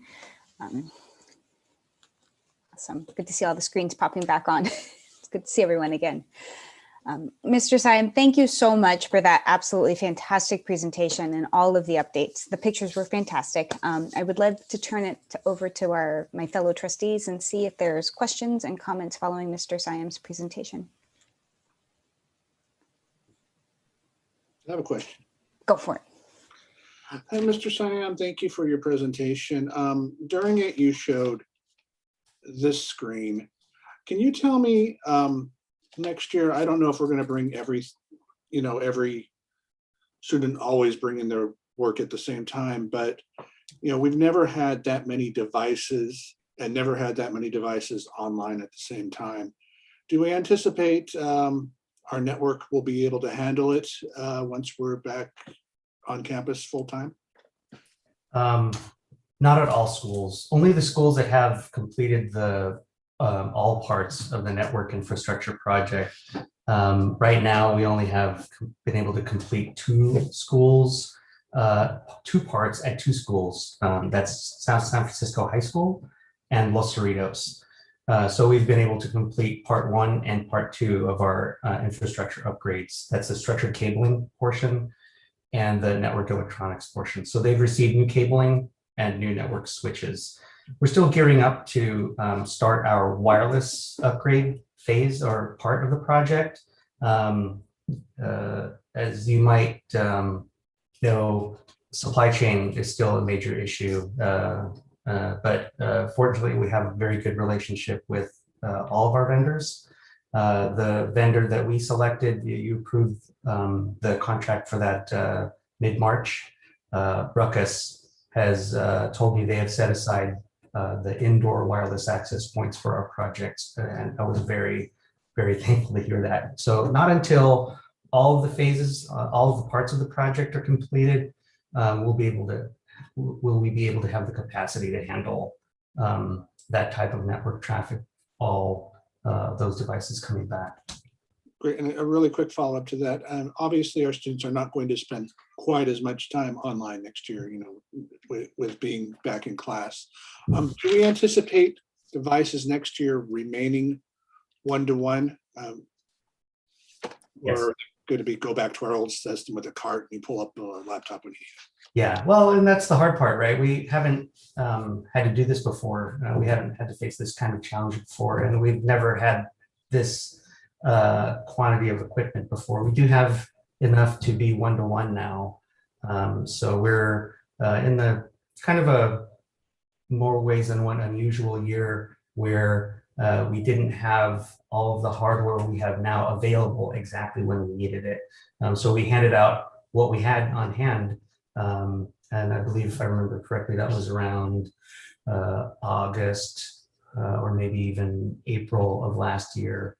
We handed out what we had just so students can get online and continue their online classes. But at the end of this year, we'll do some rearranging, and the students that have some older devices will get newer ones. The younger students will be assigned to iPads, and we'll be able to exchange the Chromebooks that they probably have now and hand those over to the older students that they were originally intended for. Great, thank you so much. Vice President Richardson? You're still muted, Vice President Richardson. This is just a phenomenal job that you had to undertake, and it was sort of, we were all thrown into, and everything looked at IT all of a sudden. And I was just holding my breath the whole time that if we didn't have enough money, whether or not we could have, because everybody was wanting these devices all at once, and I was sort of worried that we wouldn't be able to deliver, but you stepped up to the plate, and I'm so happy for it. Everybody has a hotspot, even I have a hotspot. It's just and I just looking at that picture with the spaghetti hanging out, it just looks kind of scary, but painful. Somehow it makes sense to me. Now it's so neat and clean, and I don't know how we survived this, but thank you for all your work. I mean, I saw the parking lot filled with boxes all over the place. I just don't know. I wanted to volunteer to do something, move something, or, you know, take the boxes to the trash or something, but I probably would get in the way. So, but I did want to ask you about the map. Now, all those are the schools, the little circles are the schools. Is that what that means? Right. And the city is doing also a lot of work. Do they help us become a better receptor to our students? Can we tap into their signals, or can they not tap into our signals? Because we're probably I don't want to let the cat out of the bag as far as what our city is working on, but I do hear that they are working on network connectivity or a Wi-Fi project in town. Our county also has been able to receive some federal funding, and they have done a fantastic job in strategically placing wireless network connectivity at public buildings such as like the county buildings, public libraries, and you know, while some public libraries may not yet be open, the Wi-Fi signal is still available in like the parking lot or the foyer entrance near the building, and I can share the webpage that shows the exact location of those free county public Wi-Fi spots throughout the San Mateo County. Well, I'm happy to get the signal. I know that that's the biggest challenge of everything. And they would have been, I don't care how many how much money we ordered, if we didn't get the log on with our signals and our hotspots, then it would have meant nothing to have purchased such. But I appreciate everything you did, and I thank you for hanging on and not giving up on us, because I'm sure everybody was saying, oh, tear my hair out, all this that I have to do. But thank you again. Okay, Trustee Shea, and then Vice President, Trustee Murray. Thank you. Thank you. I echo Vice President Richardson's comment. It's amazing work. How you can pull it off. I was not here in the difficult time, but when I look at your PowerPoint and also your staffing directory, it's like you down to only 4 specialists. So so really appreciate all your work, and with all the numbers, how many devices that you support the district. I don't mean by you, I mean the IT department, and also your boss and then everything. So this is a very difficult, very challenging job. We have similar situation in my community college, so I totally get it. And especially the staffing, it's not easy, and everything counted on, not just hardware, and then the system, and then in addition to that spam and all those phishing stuff, that is lots of work behind the scene. And the one you're talking about, bilingual tech support, really appreciate you point that out. That's because it depends on our demographic, right? And so that is totally needed. So thank you for pointing out on your challenges. So appreciate all your work. Amazing. Thank you. Thank you. Mr. Irish, I saw your hand go up, and I thought you might have something relevant to add. Thank you for that. I just wanted to express on behalf of Ed Services and myself in particular, Director Siam, heartfelt gratitude for all the work he's done. He and I and Ed Services, his department, had to make lots of quick decisions around standardization, uniformity. It helped to lead to training. And for us to be successful in distance learning, it started with getting tech devices quickly and hotspots into our families. Yes, he said our administrators, our staff at the sites have been amazing, but really want to thank him and looking forward to working together on this network upgrade that we're doing right now, this infrastructure project. It's really going to lend to the flexibility that we want to provide for our students while they're on campus and at home. And all the platforms and everything that he and his team have been able to support. So normally wouldn't do this because we see each other quite a bit, but I just felt compelled that I needed to say that. So thanks again, Director Siam and your team. Thank you, President Lujan. Thank you, Mr. Irish. Trustee Murray. So I wrote something down. Few departments have been affected in such a humongous way as your department, and you've risen. Your department has risen to the challenge, and I know that every one of us on the board appreciates it, as does our community. So thank you so much for all you've done. I also appreciate your vision, especially your attention to best practices and industry standards. I remember back in 2014, when I was running for the board for the first time, I remember John Baker and I, we talked about getting our district to a place where we were meeting the needs of our future, and maybe we were like thrust into it, but we're getting there, and I appreciate that. I also, the last thing I wrote down is that I appreciate all the partnerships you've made, and Superintendent Irish alluded to the fact that you're working with his department, and I know that you've worked with a lot of other departments, and I appreciate that as well. So kudos to you and your department, and thank you for all you've done. Welcome. I also would like to echo many thanks.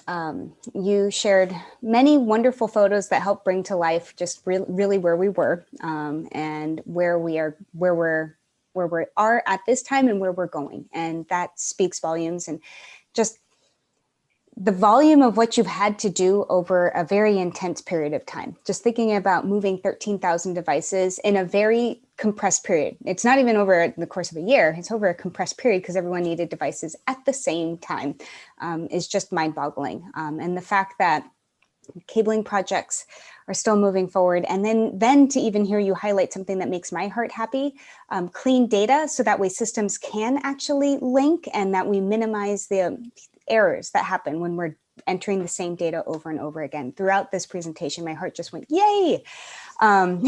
So thank you. And I also have to give you you and the team special kudos, because you are working towards making amazing things happen for the future. But you've also made time when critical needs have come up at a site where maybe it's not part of the major tech infrastructure upgrade. You've still made time to address critical needs there as well. So I just want to thank you, because in your world, sometimes it feels like everything is a pressing fire, and you're always calm and somehow navigate it all. And I'm just want to express deep gratefulness to you and your team. Welcome.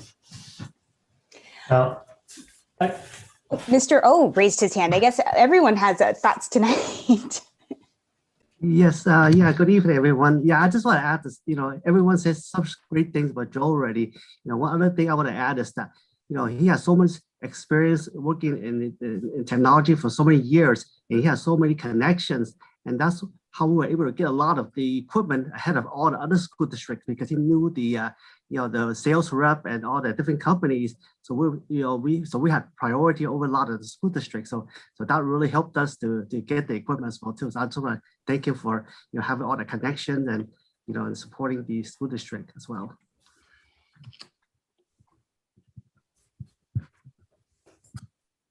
So I think thank you seems like a very small word for how much gratitude we have expressed this evening, but thank you.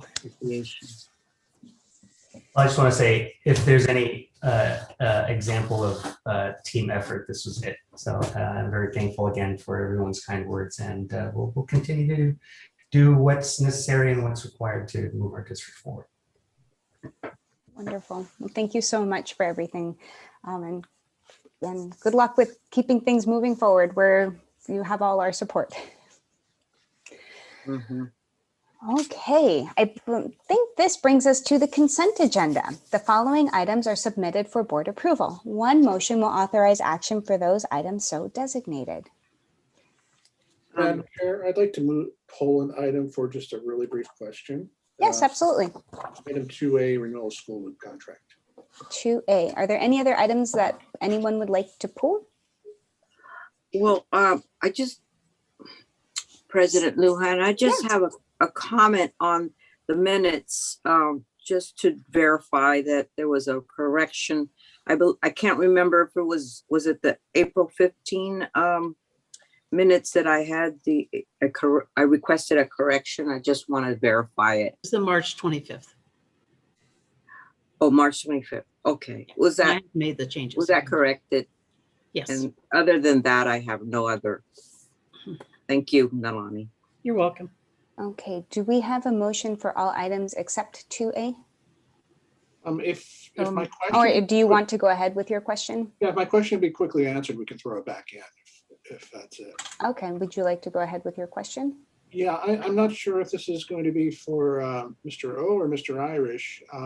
Regarding the school loop contract, I know that we were talking about winding down our school loop use. I believe it was originally supposed to be at the end of this previous school year. And yet here we are for next year. Can you just kind of tell me what the status of that is and what this contract will do? Mr. Irish, I see you popped your hand up. I think you might have thoughts. Good evening, Trustee Baker. Just really quickly, we need a 1-year extension on School Loop. School Loop manages our district websites and the websites for our school. So under the direction, Director Siam and Mr. Fang, our PIO, are working on that project. We're just not at a place right now where we had to make some decisions and prioritize. We just heard Director Siam's IT. We also thought that it made sense for our teachers. They learned so many new things this year. We plan on keeping Google Classroom, but we want to give our teachers a year transition. We use School Loop to communicate at the secondary level with our parents. So it gives our staff another year to transition away from School Loop, gives our Mr. Siam and Mr. Fang a little bit more time with the website process. So that's why you only are seeing a 1-year extension on there. So the plan is still, sorry, School Loop representatives, if you're hearing this, for South San Francisco Unified to move away from School Loop after the 21-22 school year. Thank you. I do understand that we've had other things going on. So I'm comfortable with that being included with the rest of the consent calendar. Wonderful. Do I have a motion? So moved. Second. Okay, first by Trustee Murray and a second by Trustee Baker. Roll call, please. Student Trustee Rangel Cruz? Yes. Trustee Baker? Yes. Trustee Shea? Yes. Trustee Murray? Yes. Vice President Richardson? Yes. President Lujan? Yes. Okay, thank you. Okie dokie. Information and discussion. Our first item for that this evening is discussion of return to in-person board meetings. The board will continue a discussion on whether they are prepared to return to in-person meetings, consider what the costs and needs might be, and hear from staff if they are able to successfully meet those needs. Thank you, President Lujan. So the board asked that we bring back this item at the last board meeting with some associated costs to be able to use and help determine whether or not the board wanted us to continue to reopen or not. And so what you see in your board memo is that we've outlined, we give some previous information because there was a question asked about how many audio visitors did we have, audio users, and so we included that. And then we shared, since we've been broadcasting, we've really seen a tremendous amount of people popping into our meetings. And so we listed here under the fiscal implications, how much things have been for the board's consideration to decide what they would like the next step to be. And if we do decide on transitioning back to in-person, then when would that be? The board also raised a question at the last meeting for me to find out from my colleagues how many school districts have gone back to in-person. To date, there are 2 districts that are doing they themselves, so the school board in one district and the staff are doing Zoom in a room. And in the other one, they just started yesterday and only the board members are doing Zoom in the room and the staff is still wherever they are, whether it's at their house or somewhere at the district office. And so currently, as of yesterday, only 2 districts in our county and 19 of the 23 school districts got back to me. So that gives you a little bit of context. And then I will turn it over to you to have the discussion. Thank you, Dr. Moore. I'd love to open it up to thoughts from my fellow trustees. I wanted to ask this question, President Lujan, about do we have to wait for the state to give us the okay? That's was kind of lingering thought I had. So I can. Is it up to the districts? Yeah, I can address that. You know, this is not a requirement at this time. There's governor's executive order indicates that you don't need to have in-person meetings, and actually it was discouraged from our council. But it is up to districts to determine what they believe is best in their respective communities for what the next steps are for returning to in-person. Many of the colleagues that I spoke with said they're going to wait and then start either in the summer or in the fall.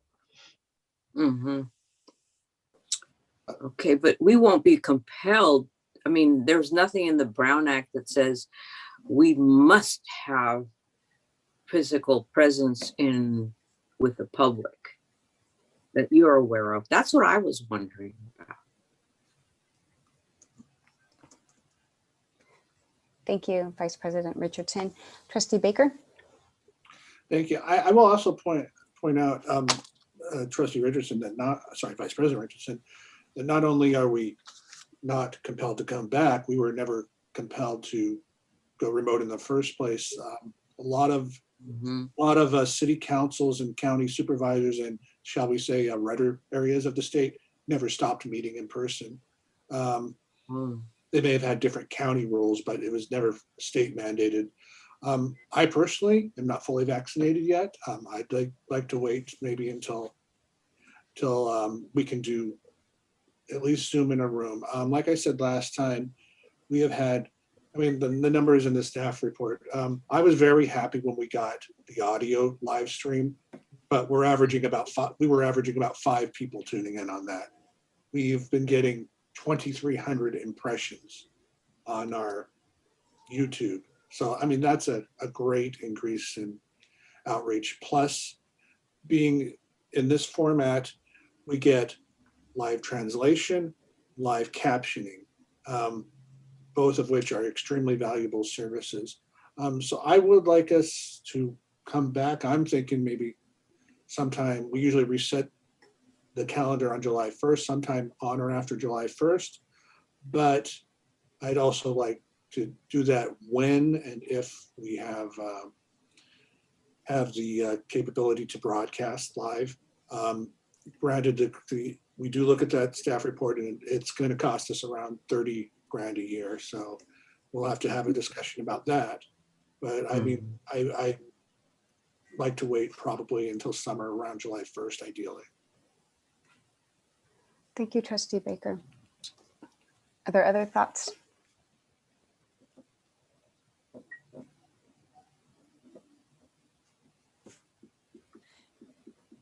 I'm fine with whatever we decide.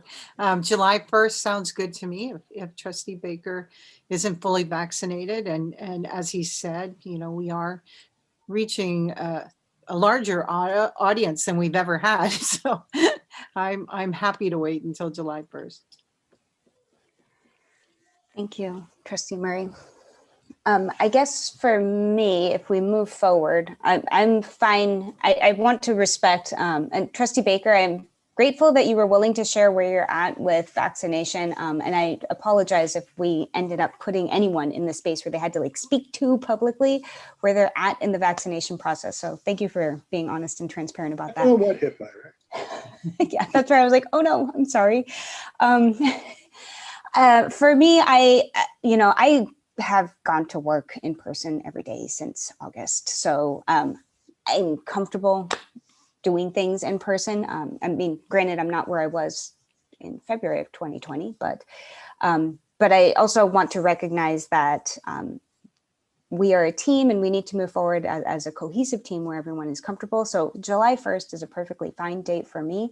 I would love staff's insights because there's the initial cost, like the initial cost, rough cost looked like about $60,000 for initial cost. And then there's the ongoing cost. And then with the captioner cost, that's $155 an hour. So we only have on the captioner costs, we only have the cost of what it has cost us between September to now, as opposed to like a full year of captioner costs. So I would like staff insights on if we're to continue with Zoom and then we create this option for our meetings moving forward, where it would be recommended we pull from, because I fully support as much engagement from the public as possible in as easy a way as possible. But I also want to be mindful of, if we're spending $60,000, $70,000 to start up, that those are dollars that could be used elsewhere. Trustee Baker. Yeah, I mean, I'm also not saying, one, you guys can start and I will Zoom in until I get my 2 weeks after my second dose. But also, we could also look at other things beyond Zoom. I mean, other districts have been broadcasting for a while. I mean, I've been to a Brisbane district and they really literally set up an iPhone on a tripod. I mean, granted, it's not the most interactive. My concern is, we need to find some way, again, doesn't have to be Zoom, but Zoom seems to work, about getting two-way remote interaction. And that's what I'd like to see. So again, I'm not picky on the format. And if you guys want to come back earlier, that's fine too. I will join you at some point. Thank you, Trustee Baker. Yeah, because July 1st was the only date that was thrown out for me. I'm like, if we're ready the next meeting and staff is ready the next meeting, I'm comfortable meeting in person. Yeah, I just threw that out because that's when we reset the years in our agendas. So, and I think for me, a lot of my drive comes from the fact that as an educator who, an education administrator who has had to be at work in person since August, there's a lot to be said for being there. If we're asking someone else to be there or we're providing direction that people need to be in person, that I think it speaks volumes if we're also there in person. So for me, I'm comfortable if staff is ready for the next meeting to be in person, I'm also perfectly comfortable with that, but I also don't want to push my own agenda and my own comfort on everyone else. Student trustee Rangel Cruz, I see your hand popped up. Yes, I would just like to add on or agree with that statement where as if we were pushing elementary students to reopen. I feel like as leaders, we should also take that initiative and lead by example. Thank you for that. Appreciate it. So I guess I'm going to take my thought into a wondering and turn it into wondering to staff. Would it even be possible for us to have Baden set up for us for the next board meeting? Just hypothetically.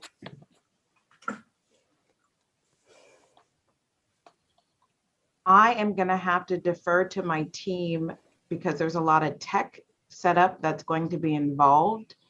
Prior to doing that, I mean, it's only April 29th, so I can potentially say yes.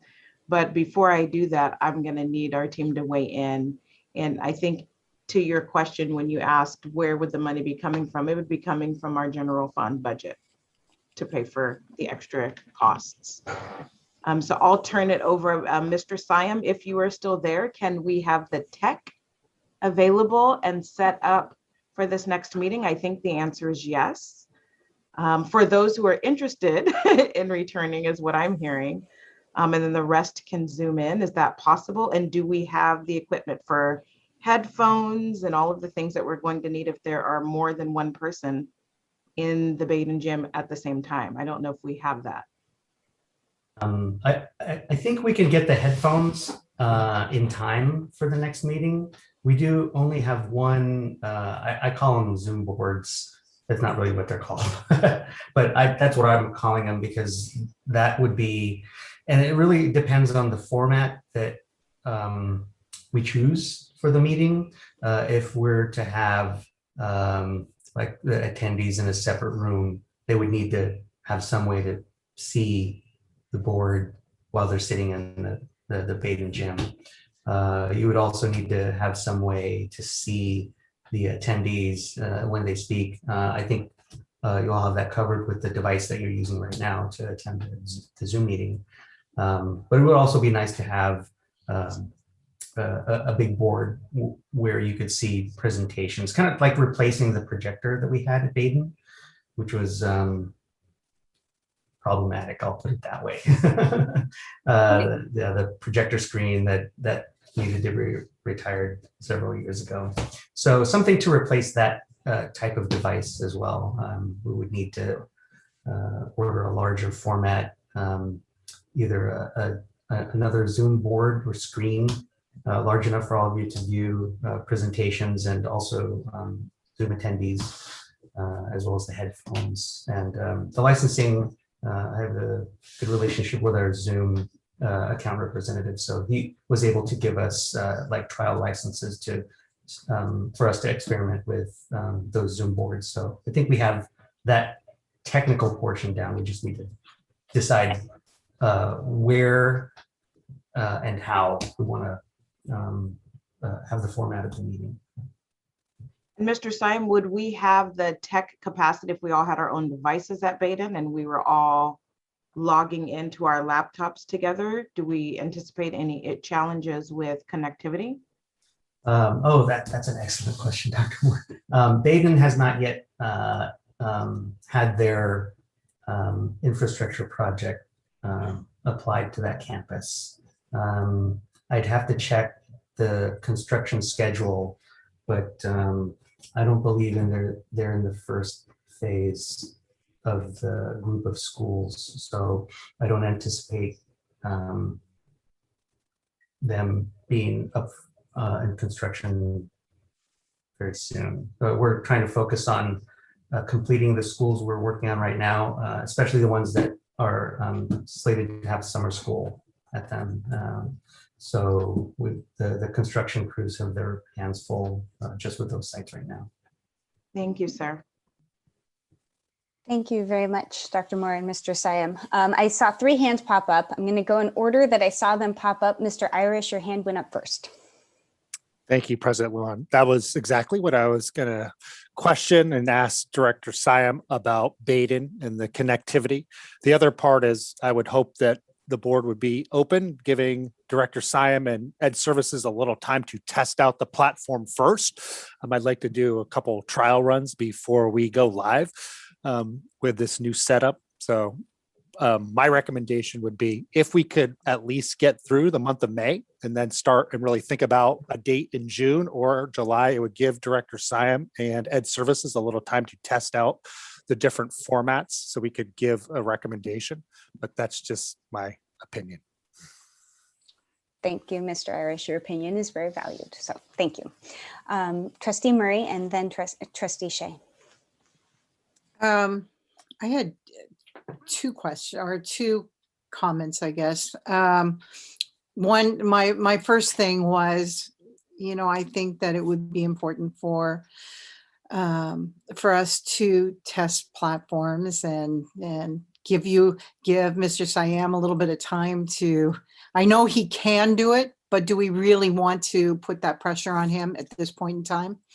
So I would rather give him the time. And I do think, thinking about it now, I think that July, I would love to come back, but I think July would give him the time to figure things out and make sure that it's all right. But the other thing is that if we're discussing other platforms than Zoom, or other programs than Zoom, we should be talking about that as well. And, you know, what we want to see our new meetings looking like. And so if we're not going to discuss this now, maybe discuss it at a later time. But if, you know, in the past, when we had our meetings, they were done all in person.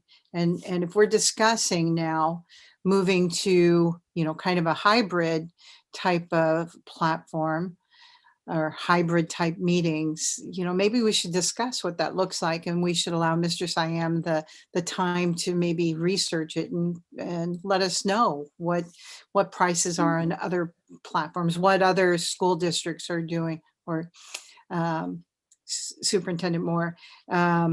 And so that we can so we're not just deciding on Zoom because that's what we're doing now. Thank you, Trustee Murray. Very much appreciated. Trustee Shea, and then Vice President Richardson and Trustee Baker, I did see your hands go up as well. Okay, thank you. Thank you. I believe the role model is important, and I totally agree with that. But once we listen to all the different aspects that I agree with Trustee Marie that and also Trustee Baker, July 1 then can give our experts to have enough time for them to do this. Otherwise, we pressure that become a priority for them, and that's really not a priority in my mind, because then we are put a lot of pressure to Dr. Moore's leadership team, and that there are other work at the schools that it's more pressing than the board, because now the meeting format right now there's nothing broken, and then besides attract more public people participate in this meeting. So that's just my comment. Thank you, Trustee Shea. Vice President Richardson? I agree with the two previous comments. Basically, why put pressure on Director Siam when he's got two people down, and we're just talking about meetings and he's all set up.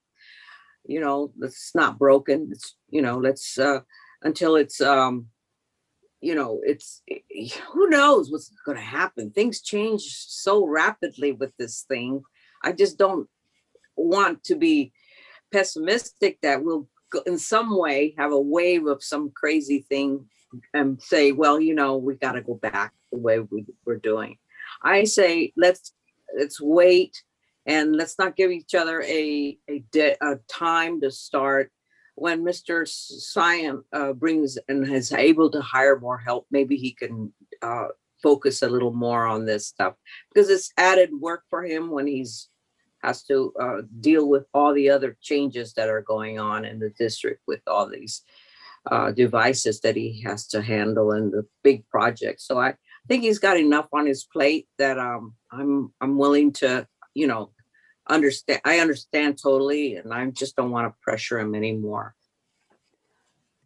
Thank you very much, Vice President Richardson. Trustee Baker? Thank you. I do sympathize with Mr. Siam and the need to get some more staff online. But I'm also suggesting that if he thinks he can do it sooner, but we don't want to wait for Baden to get fully wired. We do have a boardroom in the district office that is wired, and we could do Zoom in a room from as an interim step. You know, that way we can show that we're willing to be together when I get my other shot, and but we could eventually, when Baden's wired, get back there. Thank you, Trustee Baker. And thank you to Dr. Moore, Mr. Irish, and Mr. Siam for sharing the insights. It's part of the reason why I asked. Like, if we were decided tonight to meet in person, like, for me, comfort level, I'm fine. And I think it's also important it's an important message to staff. So there's that bucket. But the reason why I specifically asked staff on like, where are we at and how feasible would that be is because we need that input. We can't make an informed decision if we can dream up all kinds of things, but at the same time, I want to recognize that, students are taking AP exams. The end of the school year is coming. Graduation is coming. Like the end of the year is one of the most busy times of year for district staff and school staff. So I fully want to recognize that. And I thank you for entertaining my question because we definitely got the information we needed. As I listened to my fellow trustees, I also, gathered that maybe Zoom isn't the platform we use. If we look for a year from now, maybe it isn't Zoom. And so, it sounds that it may behoove us to consider, let's dream and what would be the best platform for us? What are our options?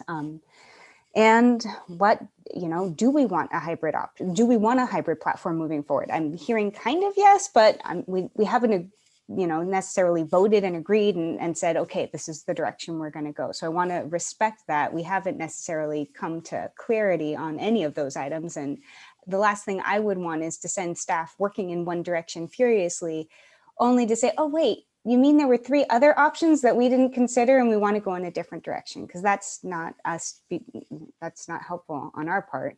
It makes for a lot of wasted energy. I know everyone is working harder than ever, so I want to fully respect that. I saw more hands pop up. So I'm going to turn to the hands and I'll try and gather all the threads. Trustee Baker, was your hand just still up from prior or did I nudge a thought?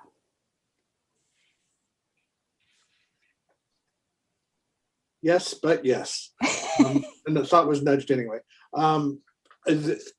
There are also, we can do a little shopping around as you would with any other contract.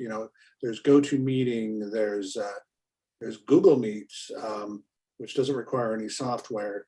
Throughout this pandemic, I've had to make a communications folder on my thing on my computer because there's Zoom, there's GoToMeetings, there's Microsoft Teams, which I would recommend.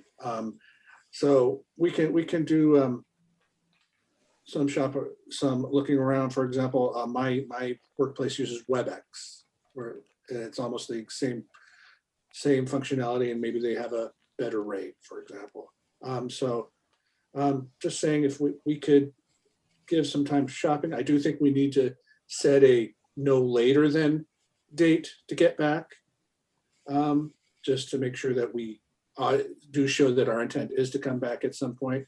I think the July 1st date is good for the no later than, but if we can get it sooner than that, that would be fantastic, pending staff. Thank you. Wait. Yes, I am unmuted. Sorry, I had to double check. My face moved and I couldn't see. Thank you, Trustee Baker. Trustee Shea and then Vice President Richardson. Thank you. So I'm still learning our agenda. So can we do one thing at a time? Like, what is this agenda item is about in-person board meeting, right? So can we handle that? And then we heard many of the, could be July 1, and then we come back on July 1. So we have a clear direction. I feel like we start to talking about what kind of material, technical that we may not necessarily Zoom. Can we just focus on one and then go to next one? If we don't like Zoom, we can have our director to study that for us down the road. So I'm just asking for a clarified question. Thank you, Thank you. Trustee Shea. I was just, so part of what I do as president, and other presidents handle it differently, is I take notes the whole time everyone's talking and I try to capture all the threads. And when it comes my turn to speak, and I try to do a very good job of speaking last, I try to summarize everything that I've heard. So I'm not trying to provide any sort of direction. I just want to make sure I've captured everything everyone has shared. So if someone shares something different, I don't want to disrespect that person by not capturing their thought. And then I reflect it back. If the consensus of the board is we pick a date and then we table all the other items and we ask staff to bring it back at another time, that's fine. My only goal is to just ensure that every voice is captured. Dr. Moore? So I was just gonna see if we can wrap this part up with a bow. So what I'm hearing is that we should plan on returning no later than or by July 1st. And second to that would be another part of the discussion, which I don't know if it's agendized. And that would be, I think what I'm hearing is you would want us to research more different platforms that we potentially could use. Is that accurate?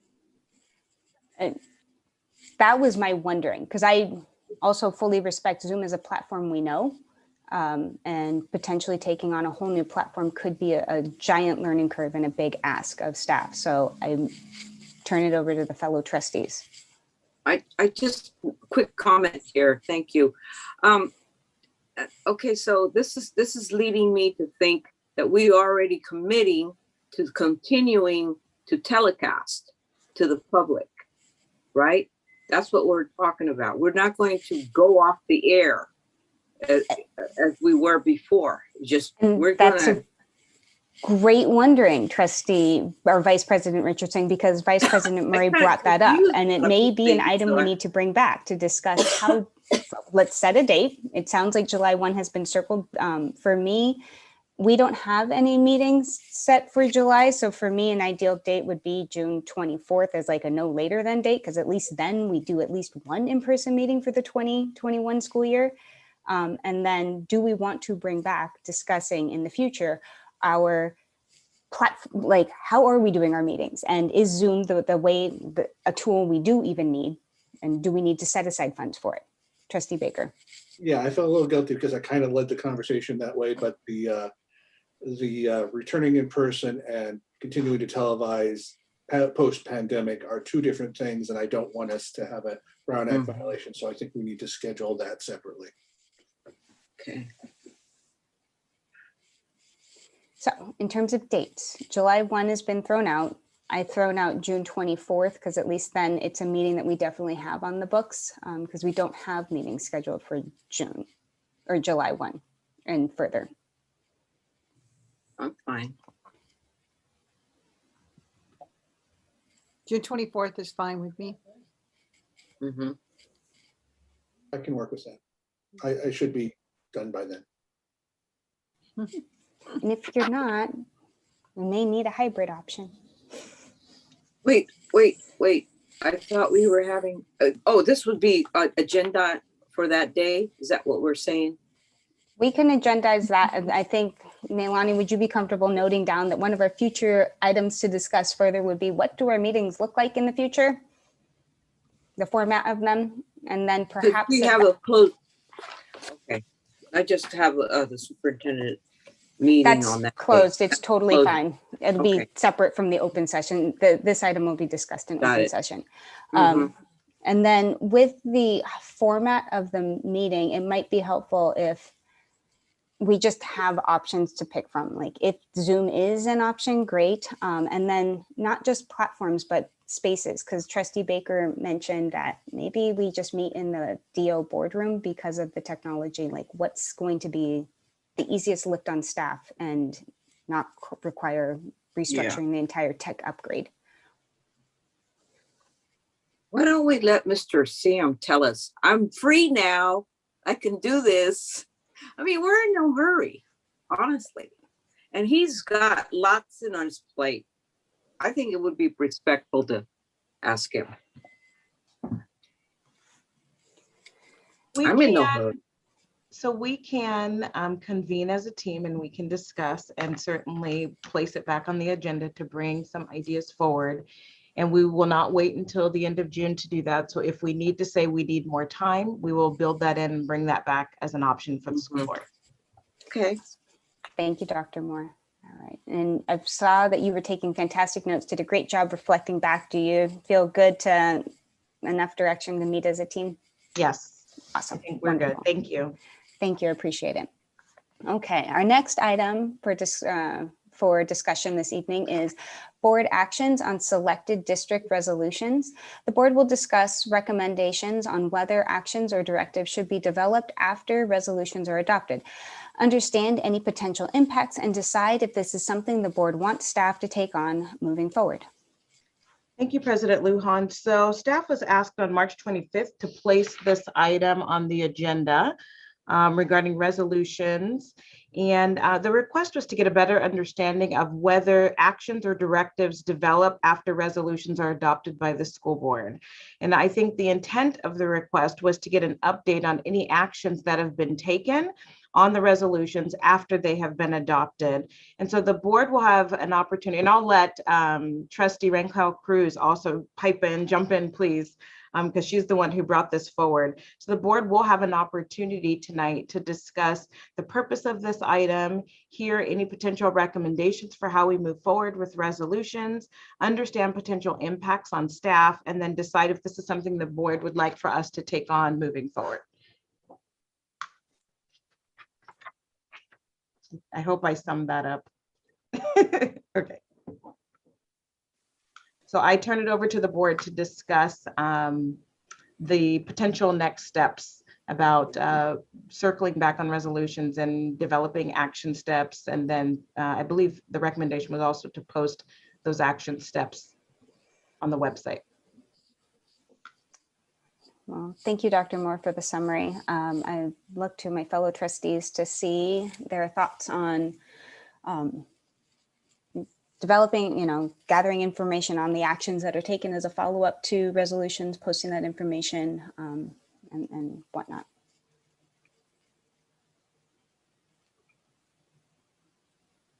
Trustee Murray? I'm not exactly sure what exactly we're talking about. However, we have a lot of resolutions, and we work with staff to make sure that, it's our job to look and make sure that that the directions we give them are followed. When action steps are needed, we get that information from staff, oftentimes in our updates. We have directed staff to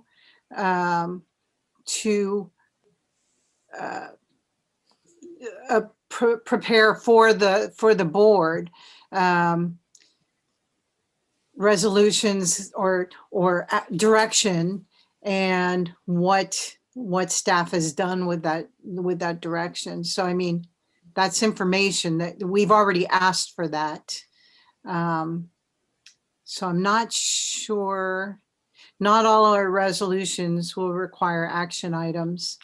If we're talking about something like tonight where we have Asian American and Pacific Islander Heritage Month, and there are no action items on it, but do they want us to prepare action items for each resolution? I'm sorry, I'm just not clear on what we're talking about. Thank you, Trustee Baker. Sorry. I saw Trustee Baker. I just wrote your name down. Sorry, because I want to try and keep order of everything. Thank you, thank you, Trustee Murray, for your thoughts and just being honest about questions that you still have.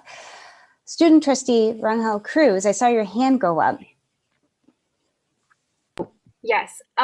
So just for some clarification, it doesn't necessarily have to be structured this way, but an example could be used since today there's the teacher appreciation resolution that may be passed. Something that we could implement would be a 6-month plan for each resolution to make sure that it's being upheld and that we don't simply put out this resolution without it being backed up by some sort of action. Actions may be said on meetings such as these, but it would be great to have that information all in one place so the public is able to see what action items have been done in order to uphold them in one place, if that makes sense. Thank you for the clarification. Trustee Baker and then Vice President Richardson. Sure. I think one of the things that we want to do is show that our resolutions actually lead to actions and thoughts. I mean, some, yes, are almost completely symbolic. Like if we, National First Aid Month, we don't really do much with that. But last summer we had a motion affirming Black Lives Matter. Tonight we had one affirming support for AAPI communities.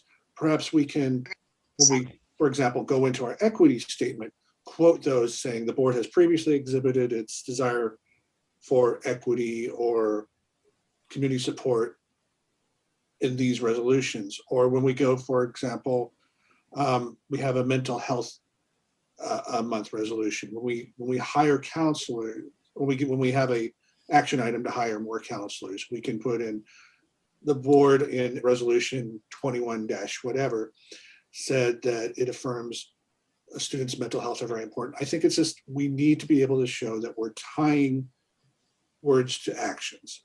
And I don't really know if we need to do all that much different, except make sure that we remember that we passed these, and this is at some point, you know, Mental Health Month 2022 comes around, said we can go and say, and during the last year we passed this and this and this, and we can tell because it was, we quoted our Mental Health Month 2021 resolution, something just to show that we're keeping a flow going. Thank you, Trustee Baker. Vice President Richardson. Well, my take on resolutions is that I've seen it in other meetings, public meetings, and it might mean it's just like a parliamentary step that is taken.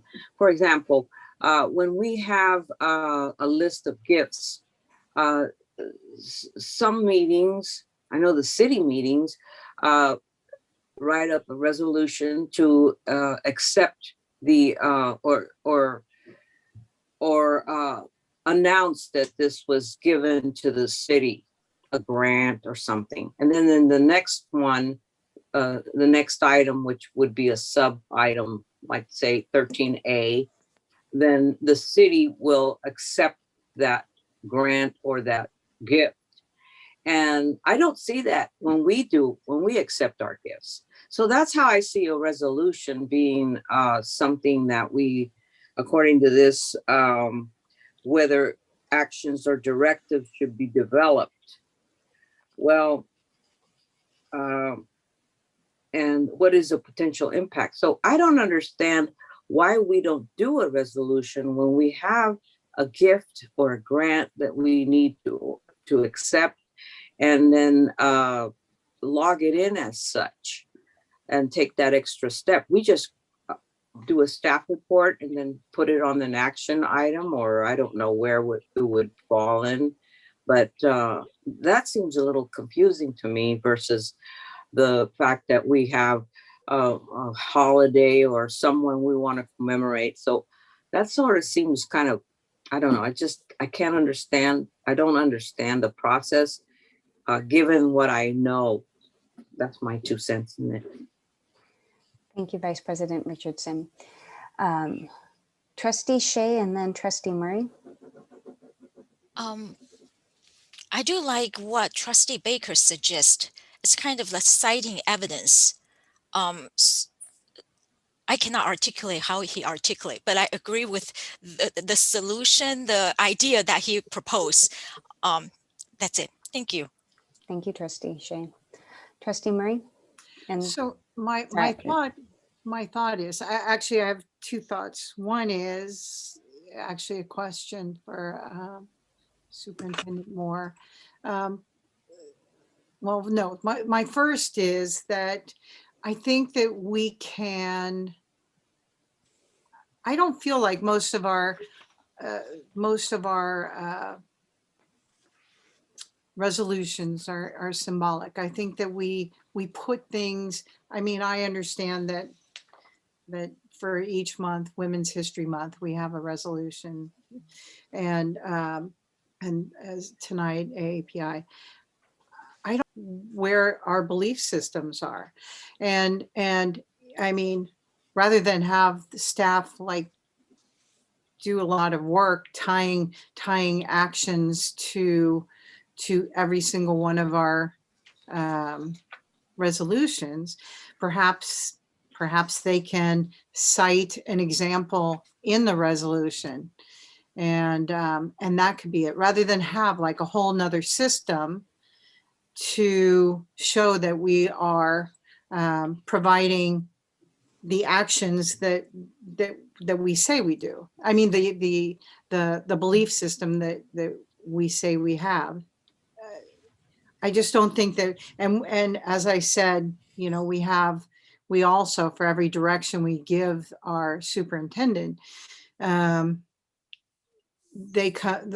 we receive information back on the update saying this is what we've done, you know, to follow through with this directive, or it comes back at a board meeting.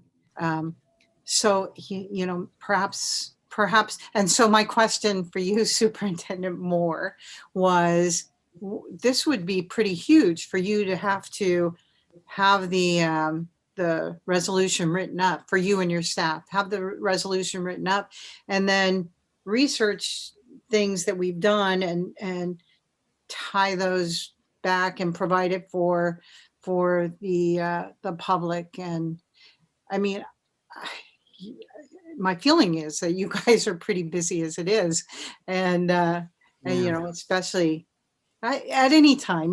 I say especially now, but it's not especially now. You guys are just busy people, and I want to be mindful of your work as well. Do you want me to respond to that? I do. So I appreciate that you are very conscientious about staff time. And so that would be an extra step for staff to take that on and add that to our already full plates. What I heard Trustee Baker say is that the board members would reference, so if we have a resolution, the board would then reference, oh, and we also added $500,000 to mental health since we're celebrating mental health awareness.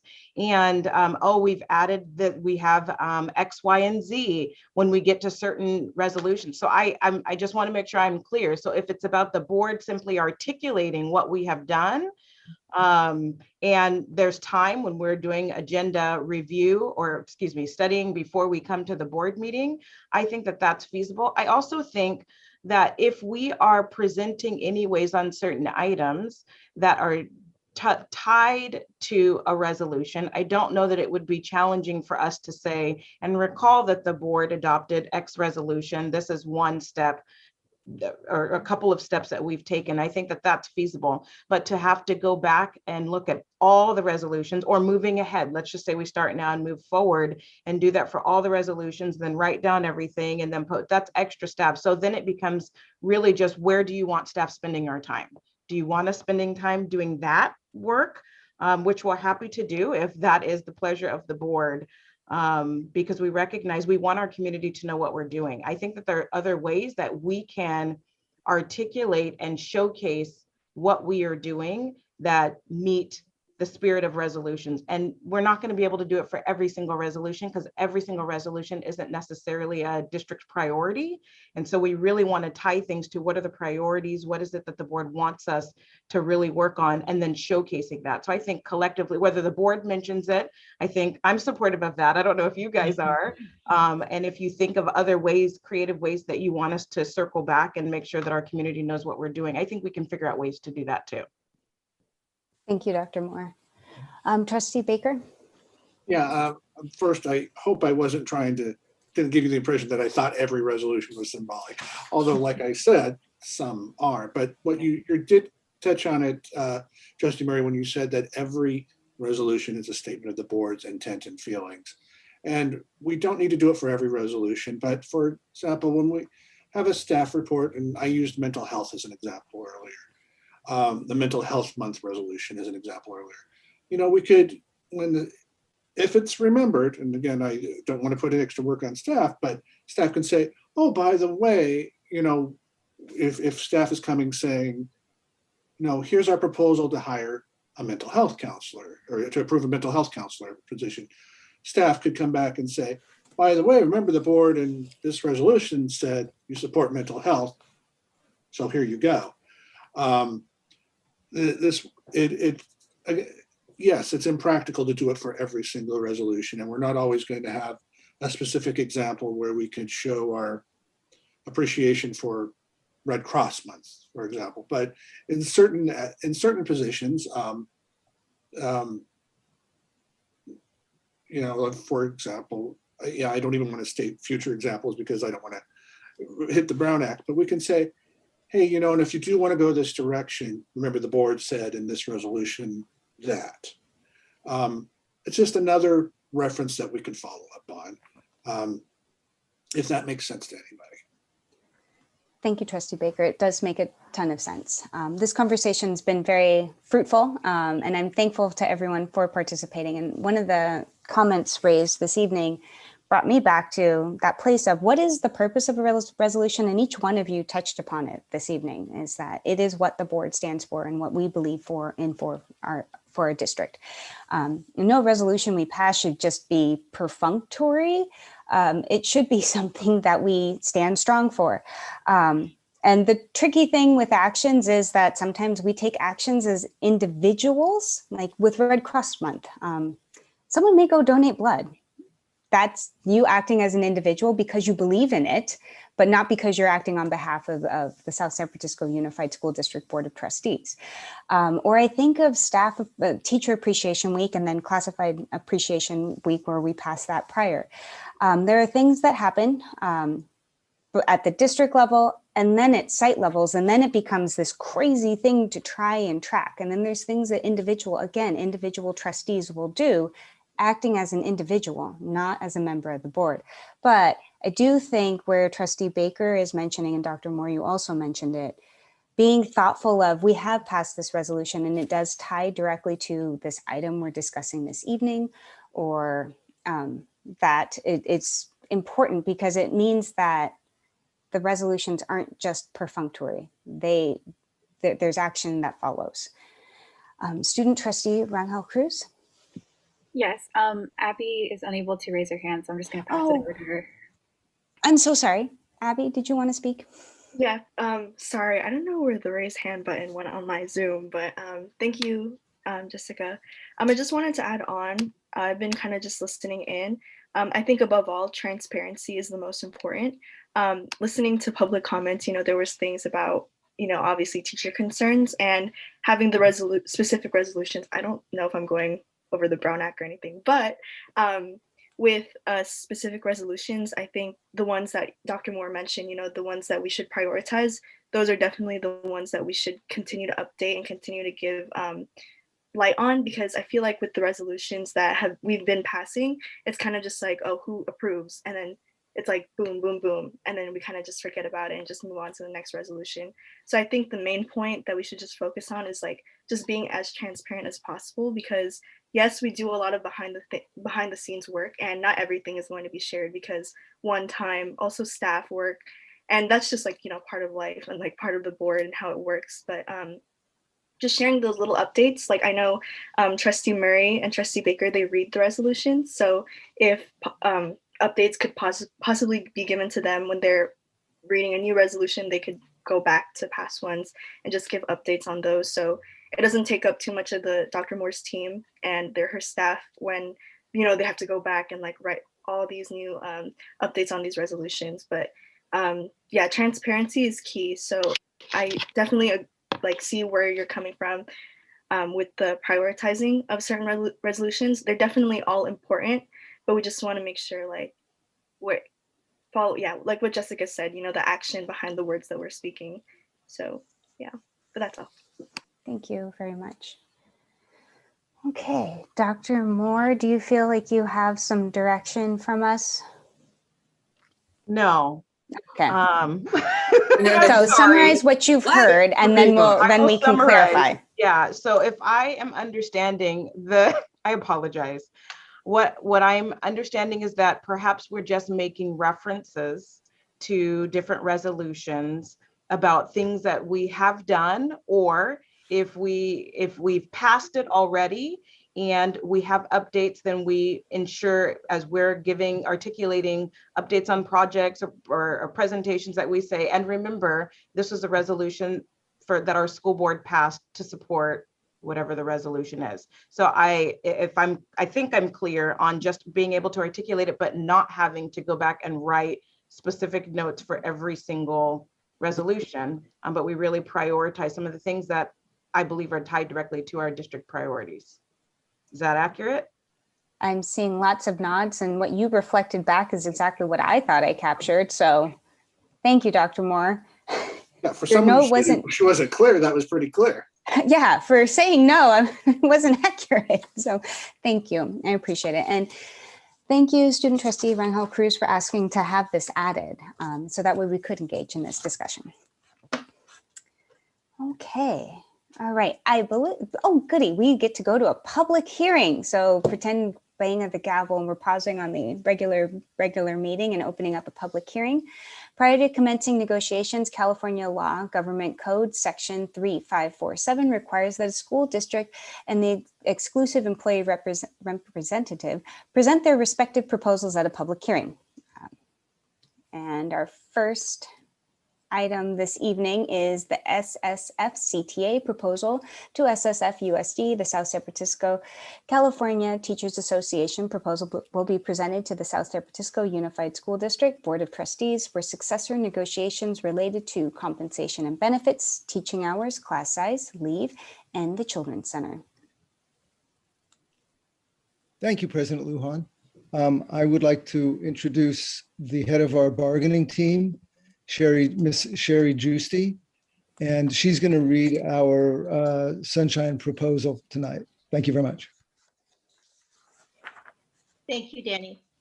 Good evening, President Lujan, board members, Superintendent Dr. Moore, Cabinet, and South San Francisco community.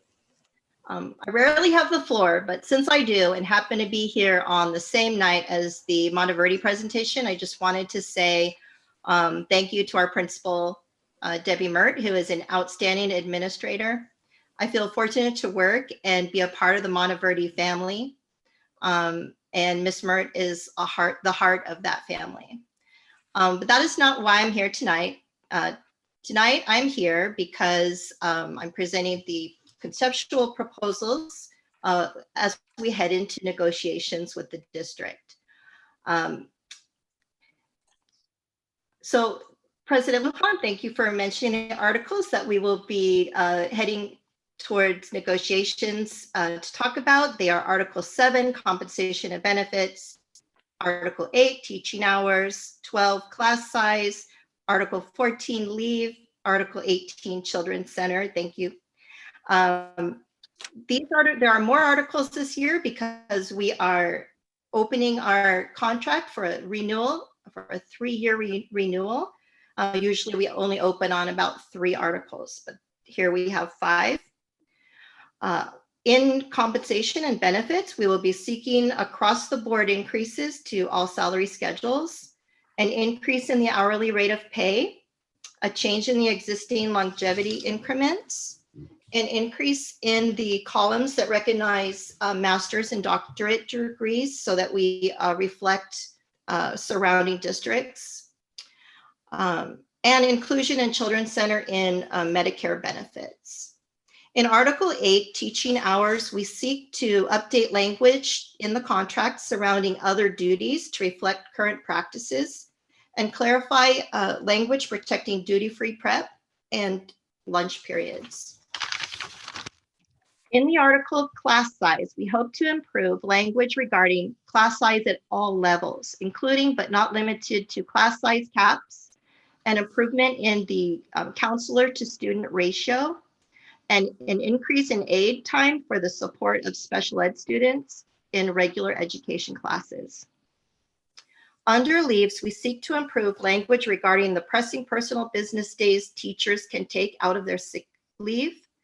And finally, in Article 18, which focuses on an often neglected area, the Children's Center, we feel that this needs to be updated, and we hope to reduce the Children's Center teaching hours or provide a stipend for split shifts, improve language surrounding breaks and prep time, and align their hourly rate of pay with the rest of the district. We will also be looking to align their calendar with the district calendar and increase the vacation time at certain years of service. And that is it. I thank you for your time and look forward to bargaining with the district for a renewal of our 3-year contract in May. Thank you so much for your presentation and sharing the articles. We appreciate it very much. Okay, and then I believe it brings us to the South San Francisco Unified School District proposals to SSFCTAS. So Assistant Superintendent Spalding will present to the South San Francisco Unified School District, the South San Francisco Unified School District initial proposal to the SSFCTA regarding the successor negotiations for the 21 through 24 school years. Thank you, President Lujan. The South San Francisco Unified School District submits the initial proposal for successor negotiations with the South San Francisco Classroom Teachers Association at this board meeting. During these negotiations upcoming, the district proposals and its responses to the association's proposals will be guided by the district's commitment to student learning and achievement, fiscal responsibility, and the long-term stability of the district. With a vested interest in a cooperative and positive relationship with the association, the district proposes negotiating the following articles. Article 7, compensation and benefits. We propose a review and adjustment of compensation and/or benefits. Revised provisions to exclude outdated, obsolete, otherwise no longer applicable provisions to reflect the final operative and negotiated agreement. Article 8, teaching hours. Proposed language regarding professional responsibility during preparation time. Once again, revised provisions to exclude outdated, obsolete, otherwise no longer applicable provisions to reflect the final operative and negotiated agreement. And the last article is on leave, number 14, revised provisions to exclude outdated, obsolete, and otherwise no longer applicable provisions to reflect the final operative and negotiated agreements. As many of you know, the leave is always constantly changing by law, so this is always something that is always updated. Those are our 3 articles we propose. Thank you, Dr. Spalding, for presenting the proposal.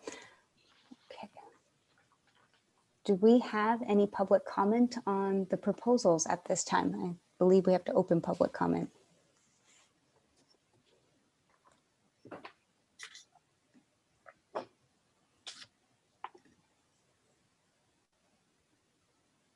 Okay, I'm not seeing any. Let's see. All right, just giving it the wait time because I saw my raise hand feature go on, but I didn't see any hands raised. Okay, all right, so I am seeing no public comment on the opening or the initial proposal, so I'm going to close the public hearing and thank both parties for presenting their 2 proposals. Thank you. All right, this brings us to the action portion of tonight's meeting. Our first action item this evening is resolution 21 - oh, sorry, I saw a hand pop up. I'm going to pause.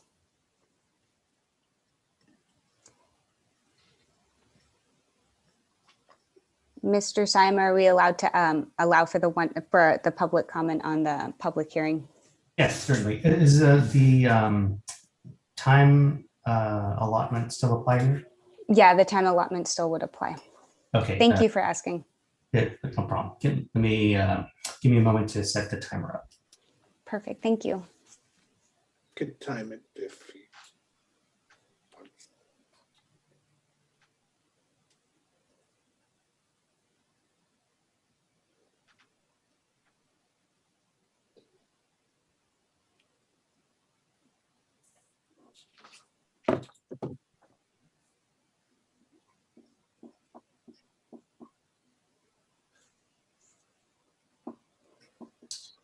Okay. Liz Wilbur, please go ahead.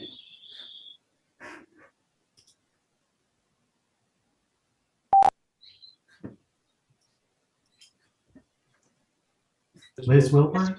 Ms. Wilberg, you're muted. Go ahead.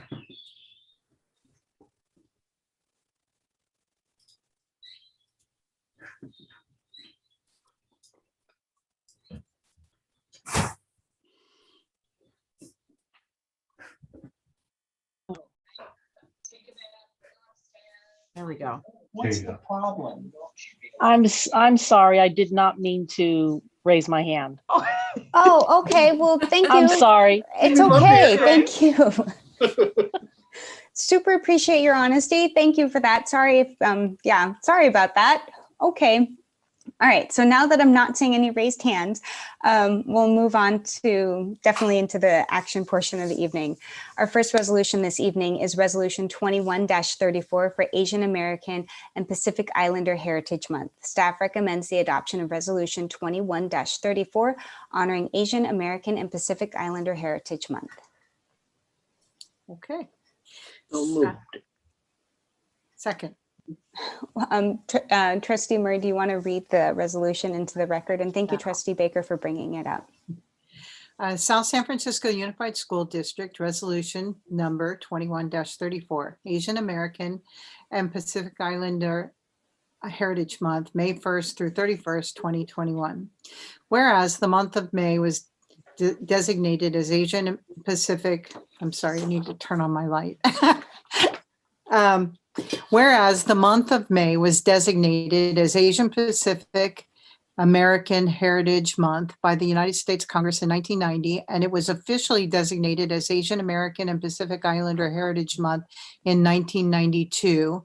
And whereas this year marks the 29th anniversary with the theme of advancing leaders through purpose-driven service, and whereas May was chosen to commemorate the immigration of the first Japanese to the United States on May 7th, 1843, and to mark the anniversary of the completion of the Transcontinental Railroad on May 10th, 1869, where the majority of the workers who laid the tracks were Chinese immigrants, and whereas Asian American and Pacific Islanders have overcome many challenges and have for generations significantly contributed to all aspects of society and American history.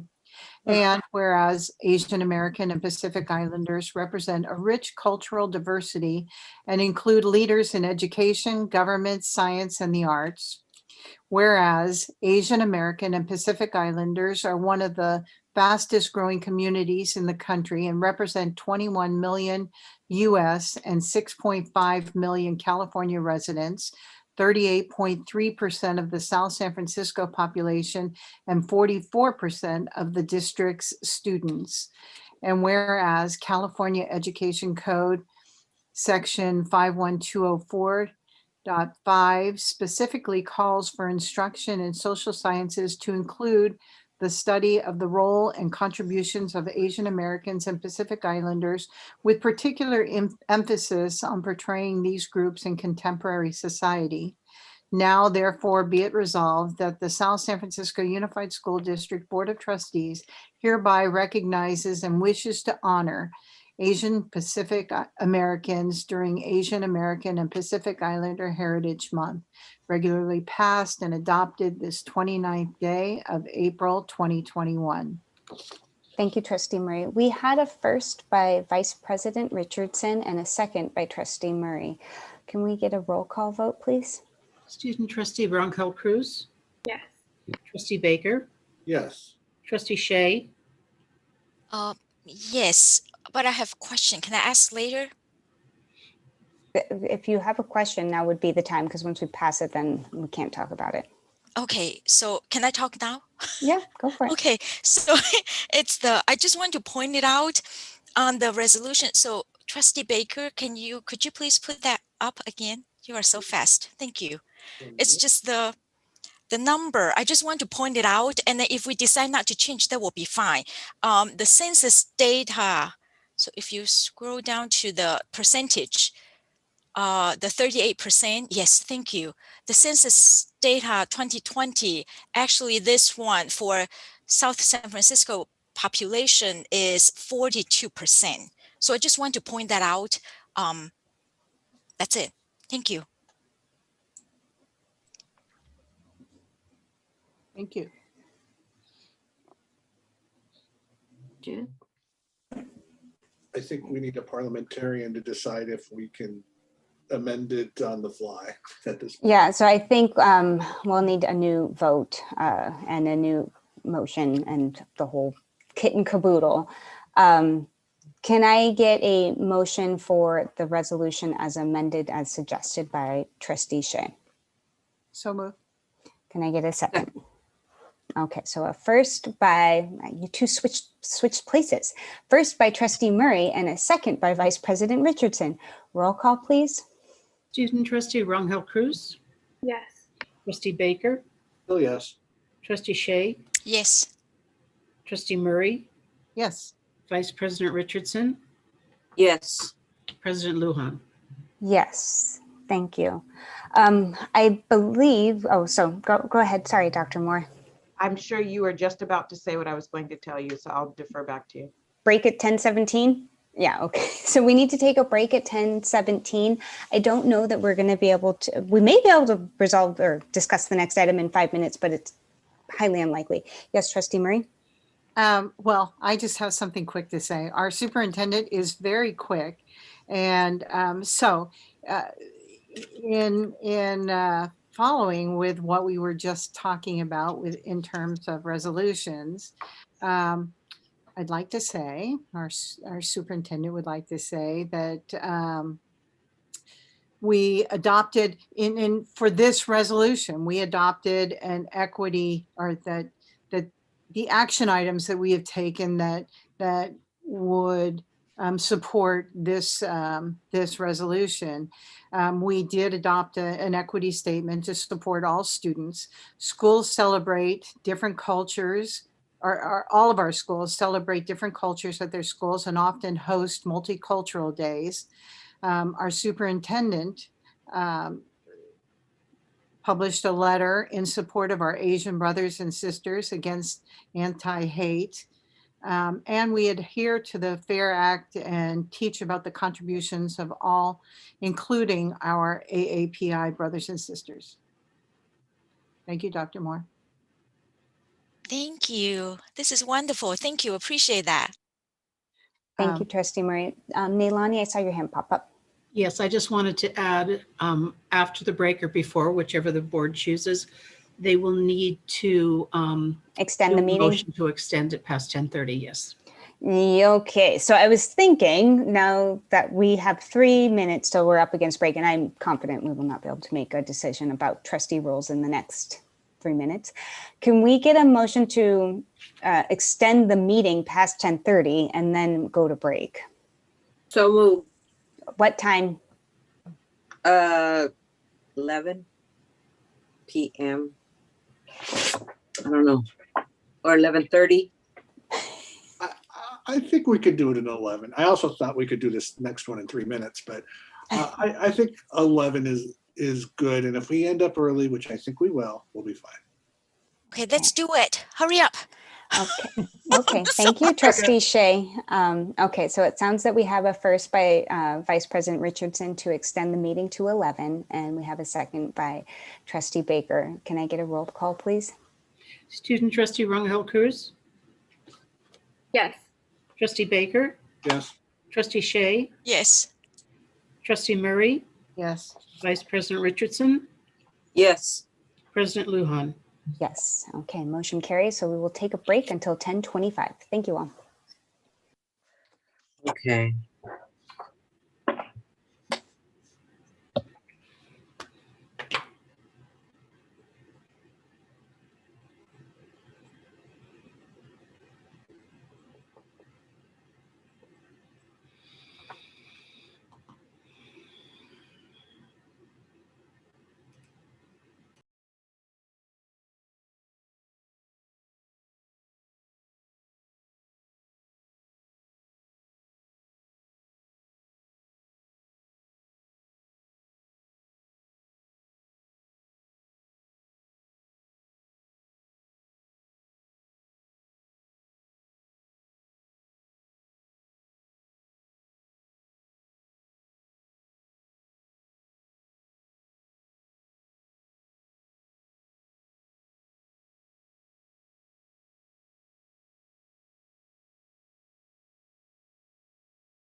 Okey-dokey. I believe we're at 10:25. Hopefully Vice President Richardson's in the general vicinity, there you are. Yay, perfect timing.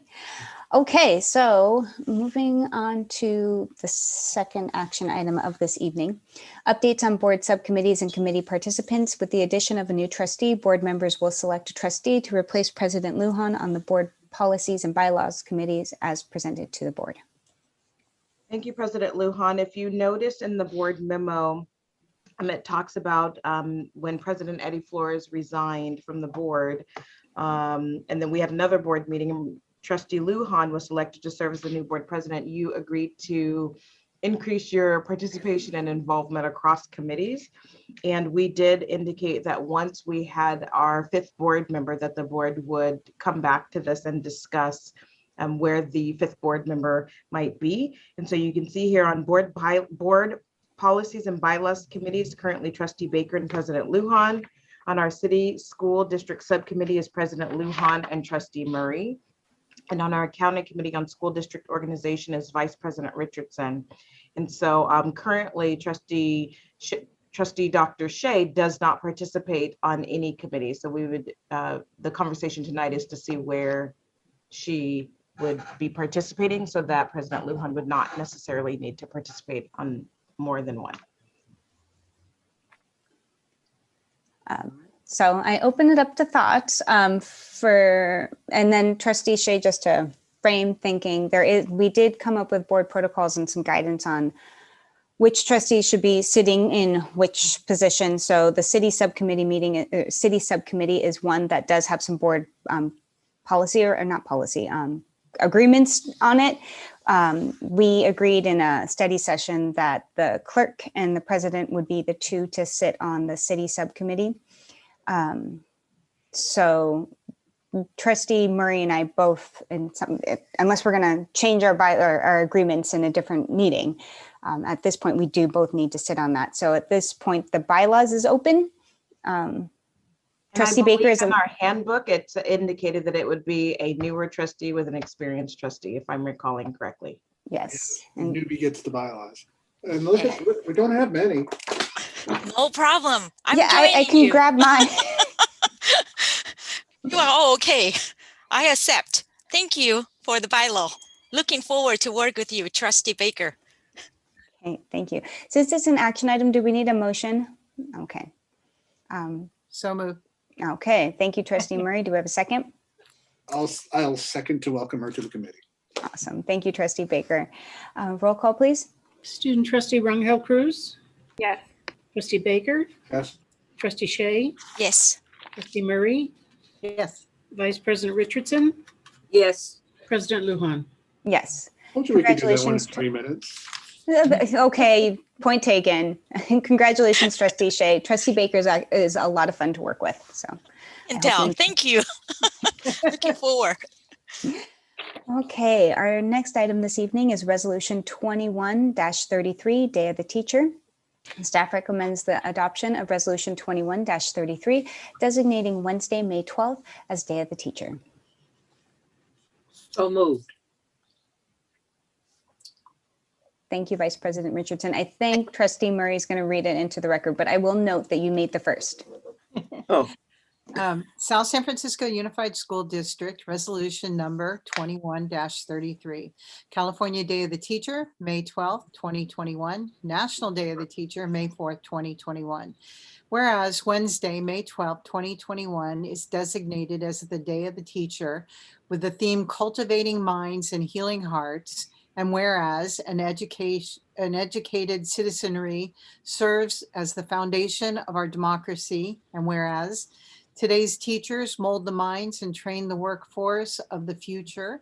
And whereas no other profession touches as many people with such a lasting effect And whereas good teaching grows in value and pays dividends far beyond the classroom. And whereas excellence in our state begins with California teachers, whereas California's teachers are among the best educated, most credentialed, and hardest working educators in the country.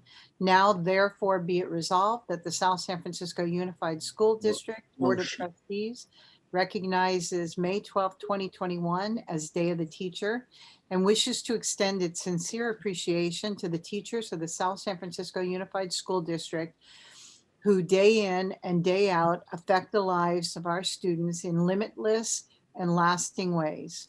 Regularly adopted, passed and adopted this 29th day of April, 2021. Thank you, Trustee Murray. We have a first by Vice President Richardson. Do we have a second? I second. Okay, second by Trustee Shea. Roll call, please. Student Trustee Rangel Cruz, Yes. Trustee Baker, Yes. Trustee Shea, Yes. Trustee Murray, Yes. Vice President Richardson, Yes. and President Lujan. Yes. Trustee Murray, I saw you raise your hand. Again, in honoring the direction of the board to tie actions to the resolutions that support our board values. Apart from our words and small gifts of appreciation during Staff Appreciation Week and welcoming our teachers back to school after the summer, we invest in our staff by providing them with what they need. We provide professional development, technology, annual raises. We listen to them, create committees with teachers to ensure their voices are heard because we value them and deeply appreciate them. And I think we have the best teachers, not only in California, but in the world. And they've done amazing things this year, and I appreciate that. Thank you, Trustee Murray. Okay, our next item this evening is adoption of tentative AFT agreement and approval of corresponding AB 1200. Staff recommends the adoption of the tentative agreement dated April 8th, 2021 between the South San Francisco Unified School District and the South San Francisco Federation of Adult Educators, Local 6179, and pursuant to Government Code Section 3547.5, approval of the corresponding AB 1200 document as presented to the board. So moved. First by Trustee Baker. Do we have a second? Second. Second by Trustee Murray. Roll call vote, please. Student Trustee Rangel Cruz, Yes. Trustee Baker, Yes. Trustee Shea, Yes. Trustee Murray, Yes. Vice President Richardson, Yes. President Lujan. Yes. Thank you. Okay, approval of change order number 2 to the Argo Construction Incorporated agreement for the El Camino High School Culinary Arts Classroom Project. Staff recommends the approval of change order number 2 to the Argo Construction Incorporated agreement in the amount of $35,938 for the El Camino High School Culinary Arts Classroom Project as presented to the board. Do we have questions or a motion? So moved. Okay, first by Trustee Murray, second by Vice President Richardson. Roll call, please. Student Trustee Rangel Cruz, Yes. Trustee Baker, Yes. Trustee Shea, Yes. Trustee Murray, Yes. Vice President Richardson, Yes. Lujan. Yes, motion carries. All right, approval of change order number 3 to the Agbiani Construction Corporation for El Camino Softball Field Project. Staff recommends the approval of change order number 3 to the Agbiani Construction Corporation agreement in the reduced amount of $15,410 for the El Camino High School Softball Field Project as presented to the board. I like this one. Yeah, such I a like it too. I just want to have Mr. O repeat. We're getting it back. Look, Mr. O, we're not having to pay out. We're getting it money back. Oh, I love that. Thank you. Do we have any questions or perhaps a motion? So moved. I second. Okay, first by Trustee Murray and a second by Trustee Shea. Roll call, please. Student Trustee Rangel Cruz, Yes. Trustee Baker, Yes. Trustee Shea, Yes. Trustee Murray, Yes. Vice President Richardson, Yes. President Lujan. Yes. Motion carries. Wonderful. Okay. Approval of amendment number 5 to the Verde Designs Agreement for additional services for field designs. Staff recommends the approval of amendment number 5 to the Verde Design Agreement in the amount of $31,500 for additional services for the South San Francisco High School's baseball field project as presented to the board. Do we have questions or a motion? As soon as we have Mr. Savage here and he's got the Field in his background. Do you have things you would like to share with us, Mr. Savage? I think that's the Burry field. There he is. That is the Burry field. That's correct. Yeah. Did you have a question, Mr. Baker? Yeah, maybe. I'm trying to figure out the best way to phrase it, so forgive my stuttering. We talked before the staff report goes over about the temporary solution. Originally was going to be put up a taller fence with extra netting, but the new solution also sounds like to put up a taller fence with extra netting. So can you kind of outline the difference here? Sure. Yes, I'd be happy to. So the temporary solution that we talked about doing but have not implemented was to put a netting system on the top of the backstop poles. So essentially in a triangle going across and connecting the left field and right field furthest extension of the 30-foot high backstop poles. And as I said in the board cover memo, that is not something that staff wants, the coaches want, because it creates conditions where the balls get out of play if they hit it immediately. And so it takes away some potential play action for the baseball teams. So the longer term solution that's being proposed, and it's the purpose of this ad service, is to design an extension of the netting around a netting extension, not chain link fence, that would extend potentially another 50 feet in the air. And similar to, I think, what was done at El Camino High School on that field at one point, one of the coaches mentioned to me, but it's proposed to do that to avoid having to put a cover over or a backstop hood, if you will, over the top of the backstop. But it would be quite a large extension in order to ensure that baseballs don't go onto the neighbor's property, and proposed to be done along the foul line fence rather than along the property line fence. Thank you. May I follow up? Yes, by all means, please do. Thank you. Yeah, for those who are watching at home, we have this brand new field at South City High. It's a great, beautiful new field, and we had a couple games on it. Unfortunately, the neighbors had some balls hit very hard into their house, which means that our pitchers are throwing faster than the batters can hit, which is good. But the solution here that I'm hearing is, you said another 50 feet. So are we going to have 50 feet in addition to what's there? Or if you read through the proposal from Verde Design, it could be fencing in the neighborhood of netting in the neighborhood of 80 feet high, in order to ensure that all the balls stay within the property. Now, my question, when we're talking about 80 feet high, even for a net, that's got to be there's got to be posts there that hold a significant amount of weight. And that's why the proposal includes structural engineering, design of new footings, drilled piers, and approval by the Division of the State Architect. Yeah, so I guess my question is, do we have any idea how much the actual construction of that would be? Because is it going to be, I guess my question eventually is going to be, if we break a window or two, would it be cheaper to pay for the broken window than to build a large structure along the field? We don't have a cost estimate as yet. We had a vendor working with Mr. Mack at South City High in discussions with him. that indicated it would be in their cost might be in the neighborhood of $100,000. I think it'll be more than that, actually.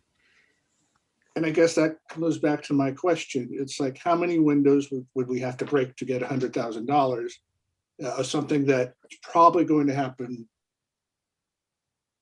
a few times a game, as opposed to very large poles that are probably going to cost us more than $100,000. So I'm probably premature to ask that until we get a design, but Really good concerns. I mean, the other way that we could approach it is, I know it's not something that the coaches want. I think we'd have a greater level of assurance that balls don't leave the field if we did something on the top of the backstop. But of course, yes, that cuts out the pop fouls that are an integral part of the game. So I guess maybe I'll go ahead and move the design, but I guess we'll have to talk about when we see the actual construction cost. We'll have to talk about that. We'd be happy to, once we get some conceptual designs and some idea what the prices are going to be, we could bring that back to the board for discussion. Thank you, Trustee Baker, for the questions, and thank you, Mr. Savage, for your thoughtful answers. I saw many hands pop up. I'm going to go to staff first. Mr. O? Yes, thank you, President Lujan. I just want to add also, we also looked at, try to obtain the netting that go over the backstop. And right now, everywhere we look for it is out of stock because of the backup in the containers shipping that is happening right now in the state. So that's also another issue. We'll try to get that as well too. And also for the ball that's hitting the house, there was one neighbor that says the ball almost hit one of them, but they were in the backyard. So it's big. Yeah, so it's a big potential liability for the district. If they get hit, we could get a big lawsuit as well too. So that, we can also think about the liability if someone gets hit with that, or it hits a car or somebody in it or something like that. So just want to add that too. Thank you, Mr. O, for your insights on that. Vice President Richardson's hand went up first, but she stepped away. So Trustee Murray, I'm going to go to you, and hopefully are you ready, Vice President Richardson? You're muted, I'm sorry.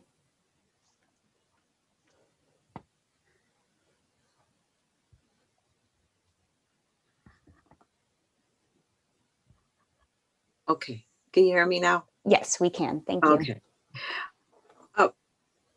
Okay, I understand about this because I got a lot of calls about it.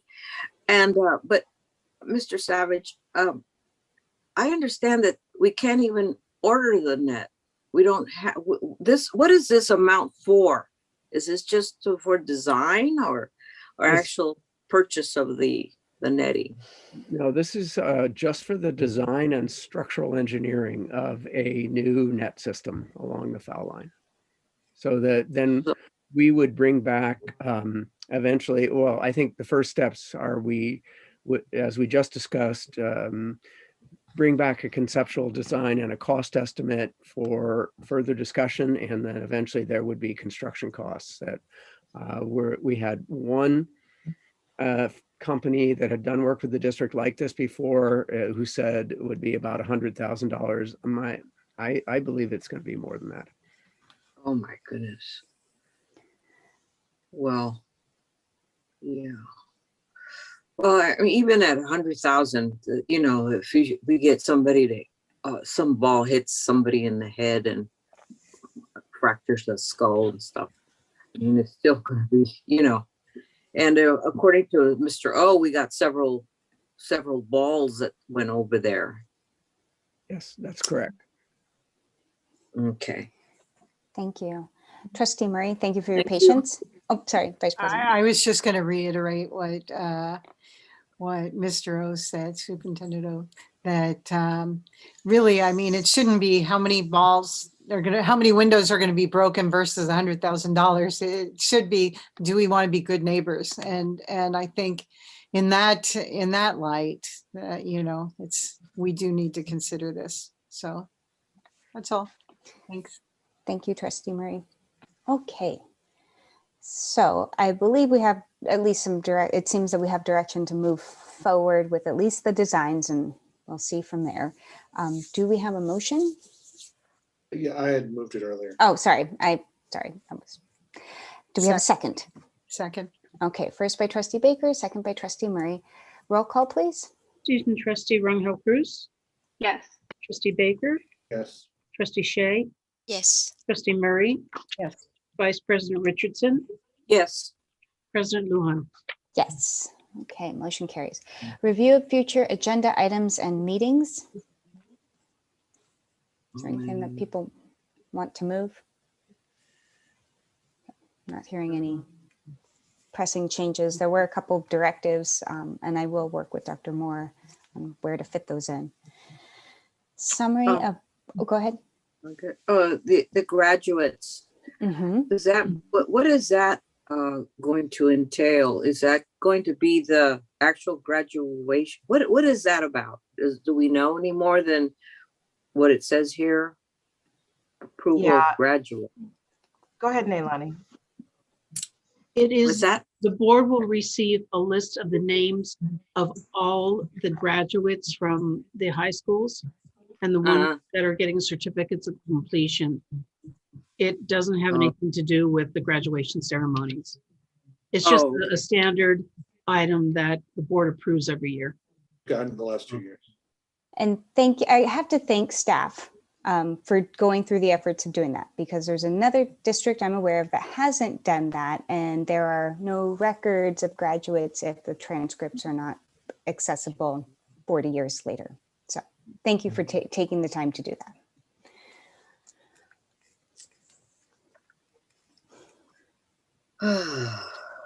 Okay, so summary of board directives. I just have one to agendize a discussion at a board meeting about the board meeting format. Wonderful. Thank you, Nailani, for making note of that, so we didn't forget. And I'll work with Dr. Moore on when that makes sense, ideally before we actually start meeting in person. Okay, I believe this brings us to good and welfare. I'm sorry, I did have one item to. Oh, I'm so sorry, John, Trustee Baker, I didn't see your hand pop up. Here's my name. We had talked about, I'd asked if we can have a discussion about including a land acknowledgement. Was that, is that the consensus of the board? I don't know that I think we heard it, but I think President Lujan did acknowledge it. Is that something that the board would like us to? I'm open, but I would love to hear from other trustees. I can come back with a presentation if you'd like at some point, or a memo that could be shared publicly or something, but. What was that about? Missed the boat again. Jesus, I had asked during. Reel me back in. What was that the about? items from the board, I had asked if there was any desire to start having a native land acknowledgement at the beginning meetings, as some other public agencies do.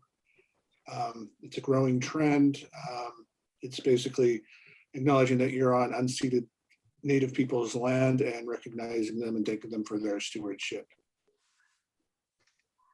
And I can come back with more information if that's the desire too.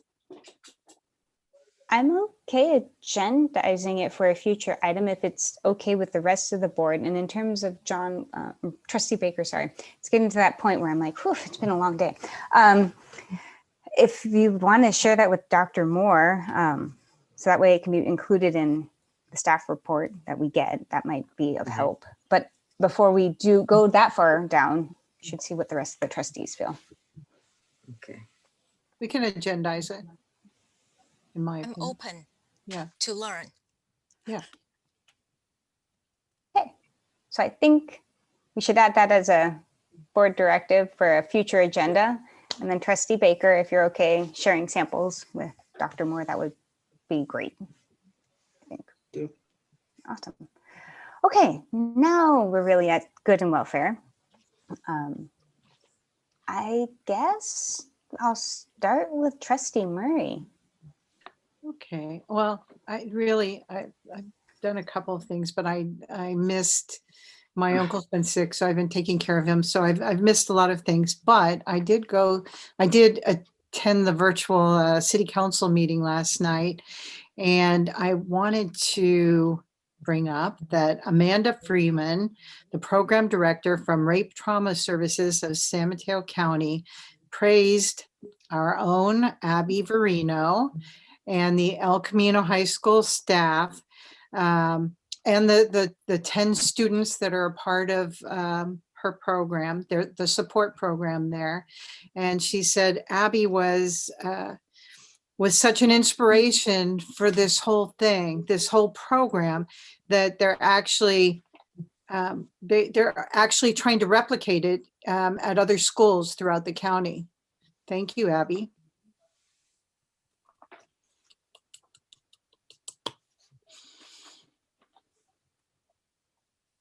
Thank you, Trustee Murray. Trustee Shea? No, I don't have anything. I did not prepare. Okay, Sorry. that's okay. Sorry about that. Vice President Richardson, I see your hand went up. You seem very excited, so I'm going to turn to you. Well, I have a lot to do and I can't believe I did it all. But today I went to the middle college for the virtual market day. It was our students presenting and selling baby food, crystals for hairpins and Mexican food. And I kept going and it was virtual, but I signed up and I'm getting all kinds of stuff, a big bag of groceries, I think. And then yesterday's I went to on a Zoom call Hispanics in Energy for the it was an energy summit attended by the UC Board of Regents, Mr. Ralph Cleveland, who is the CEO of American Association of Blacks in Energy, UC, just a handful of who was there. He was the president of the UC system, Mike Drake, and how to awaken the children of color into STEM careers and push them through pathways. And that was very interesting, how they want to, they said that there was an uptick in the UC State University this past year during the pandemic because there was no tests. So they were encouraged that there were more attendees or enrollees in the UC system. So that was a way to get them in, but there were brainstormings of ways to inspire children to take that path, career path. And then we went yesterday to the county manager report bi-weekly. He states that we're still in the orange tier and that the vaccination effort continues. And then next Zoom that I went was Powering Resilient Schools, incorporating solar storage microgrids into educational infrastructure. And Mr. Savage was there actually. And he's a consultant to one of the other schools, Oakland and San Rafael. So that was kind of enlightening about, you know, if we should ever want to do that. Then at 6 o'clock, I went to the orientation to Parkway with 72 attendees, sixth graders. And Mr. Lopez gave a very nice rundown of all the things that the kids have to do and the rules and so forth, and attire they need to wear, which is khakis and types of shirts and where they can buy them. I've never been to their orientation, but I was very enlightened. And then I went to the first day of school further back, Sunshine Gardens and Los Cerritos. I met up with Trustee Shea up there and we saw the UV system of, what was that called, Mr. O? It's a sanitation system. And I had to see something that the fish had to be covered or else they'd be potentially blinded by this light if we didn't have it. And then I went to the CPAC. Well, they had their regular meeting, and the interesting thing about that was there was a new nomenclature, but there was about 5 different translators there for the meeting, which in Portuguese, Korean, Burmese, Cantonese. They were all ready to help people understand what was happening at the CPAC. And the interpreters, I've never even, this was very impressive to me.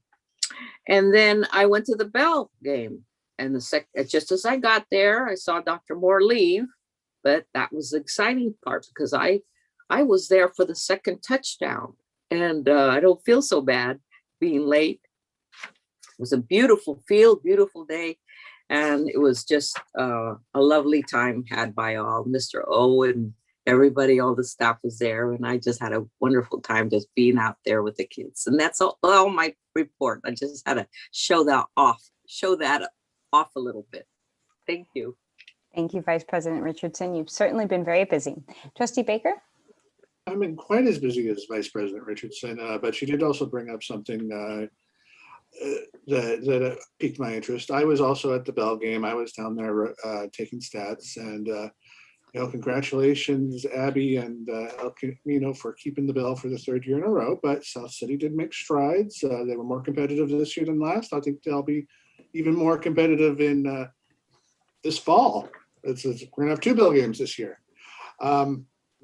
I also swung by a couple first days of school. First, I biked with my daughter and dropped her off at Bury. I liked Mr. Ramich's system there. They have enough gates at Bury that every grade got its own gate. So they were able to keep some extra social distancing there.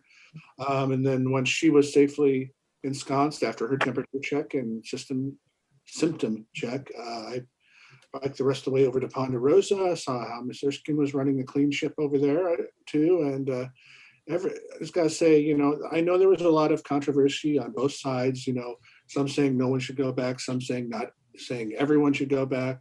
I think we came to a good compromise, because when I saw the kids, how happy they were all to be back, saw the staff members were, for the most part, very happy to see the kids back. I think it's going to be helpful for those kids who are able to get there, and I'm glad to see that we're able to provide them this for the remainder of the semester. Yeah. Thank you, Trustee Baker. I too had the joy of popping into a few schools, utilized some time in work to just skip lunch and pop through to say hello to Monteverde, Skyline, and Junipero. And kudos to Monteverde for figuring out how to support the kiddos who are in learning pods so that way they can return to in-person. I know that was quite a puzzle, and I want to thank them for doing that, because not all families can get to school at 1:30 and back at 3:30. So thank you for doing that.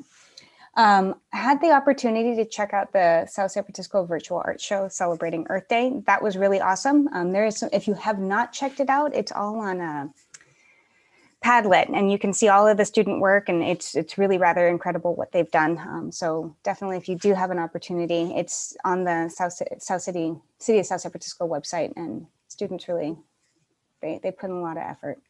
And then this past week, I actually, thanks to the county, San Mateo County, and their new equity director, Shireen, there's quality, really fantastic professional development being offered. So I was able to join a session by Dr. Ken Hardy on racial trauma and disparities in the pandemic. So if you've not had an opportunity to check out the equity page on the new on the County of San Mateo, do check it out. There are quite a few events that Shireen is coordinating. And then also want to give a huge shout out to Martina Goodman for inviting us to the Skyline boutique, the little market that happened today. That was super fun, and it was a nice short distraction while I was at work. So thank you for doing that, and thank you for extending the invitation to all of us on the board. And thank you to all of the staff members and the students and the families. I know this year has been trying in many ways, and we've been challenged to flex and think creatively, but seeing happy students and staff when I would, and families on campus, and staff being willing to help families, and and families being and students being so respectful of all the guidelines and everything. So that way we are working together and protecting everyone and still providing students access. It was pretty powerful. So thank you. And with that, 1 minute to spare, I'm going to adjourn. Thank you. Thank you all. Bye, So moved. everyone. Hi, everyone. Bye. Have a great night. Bye.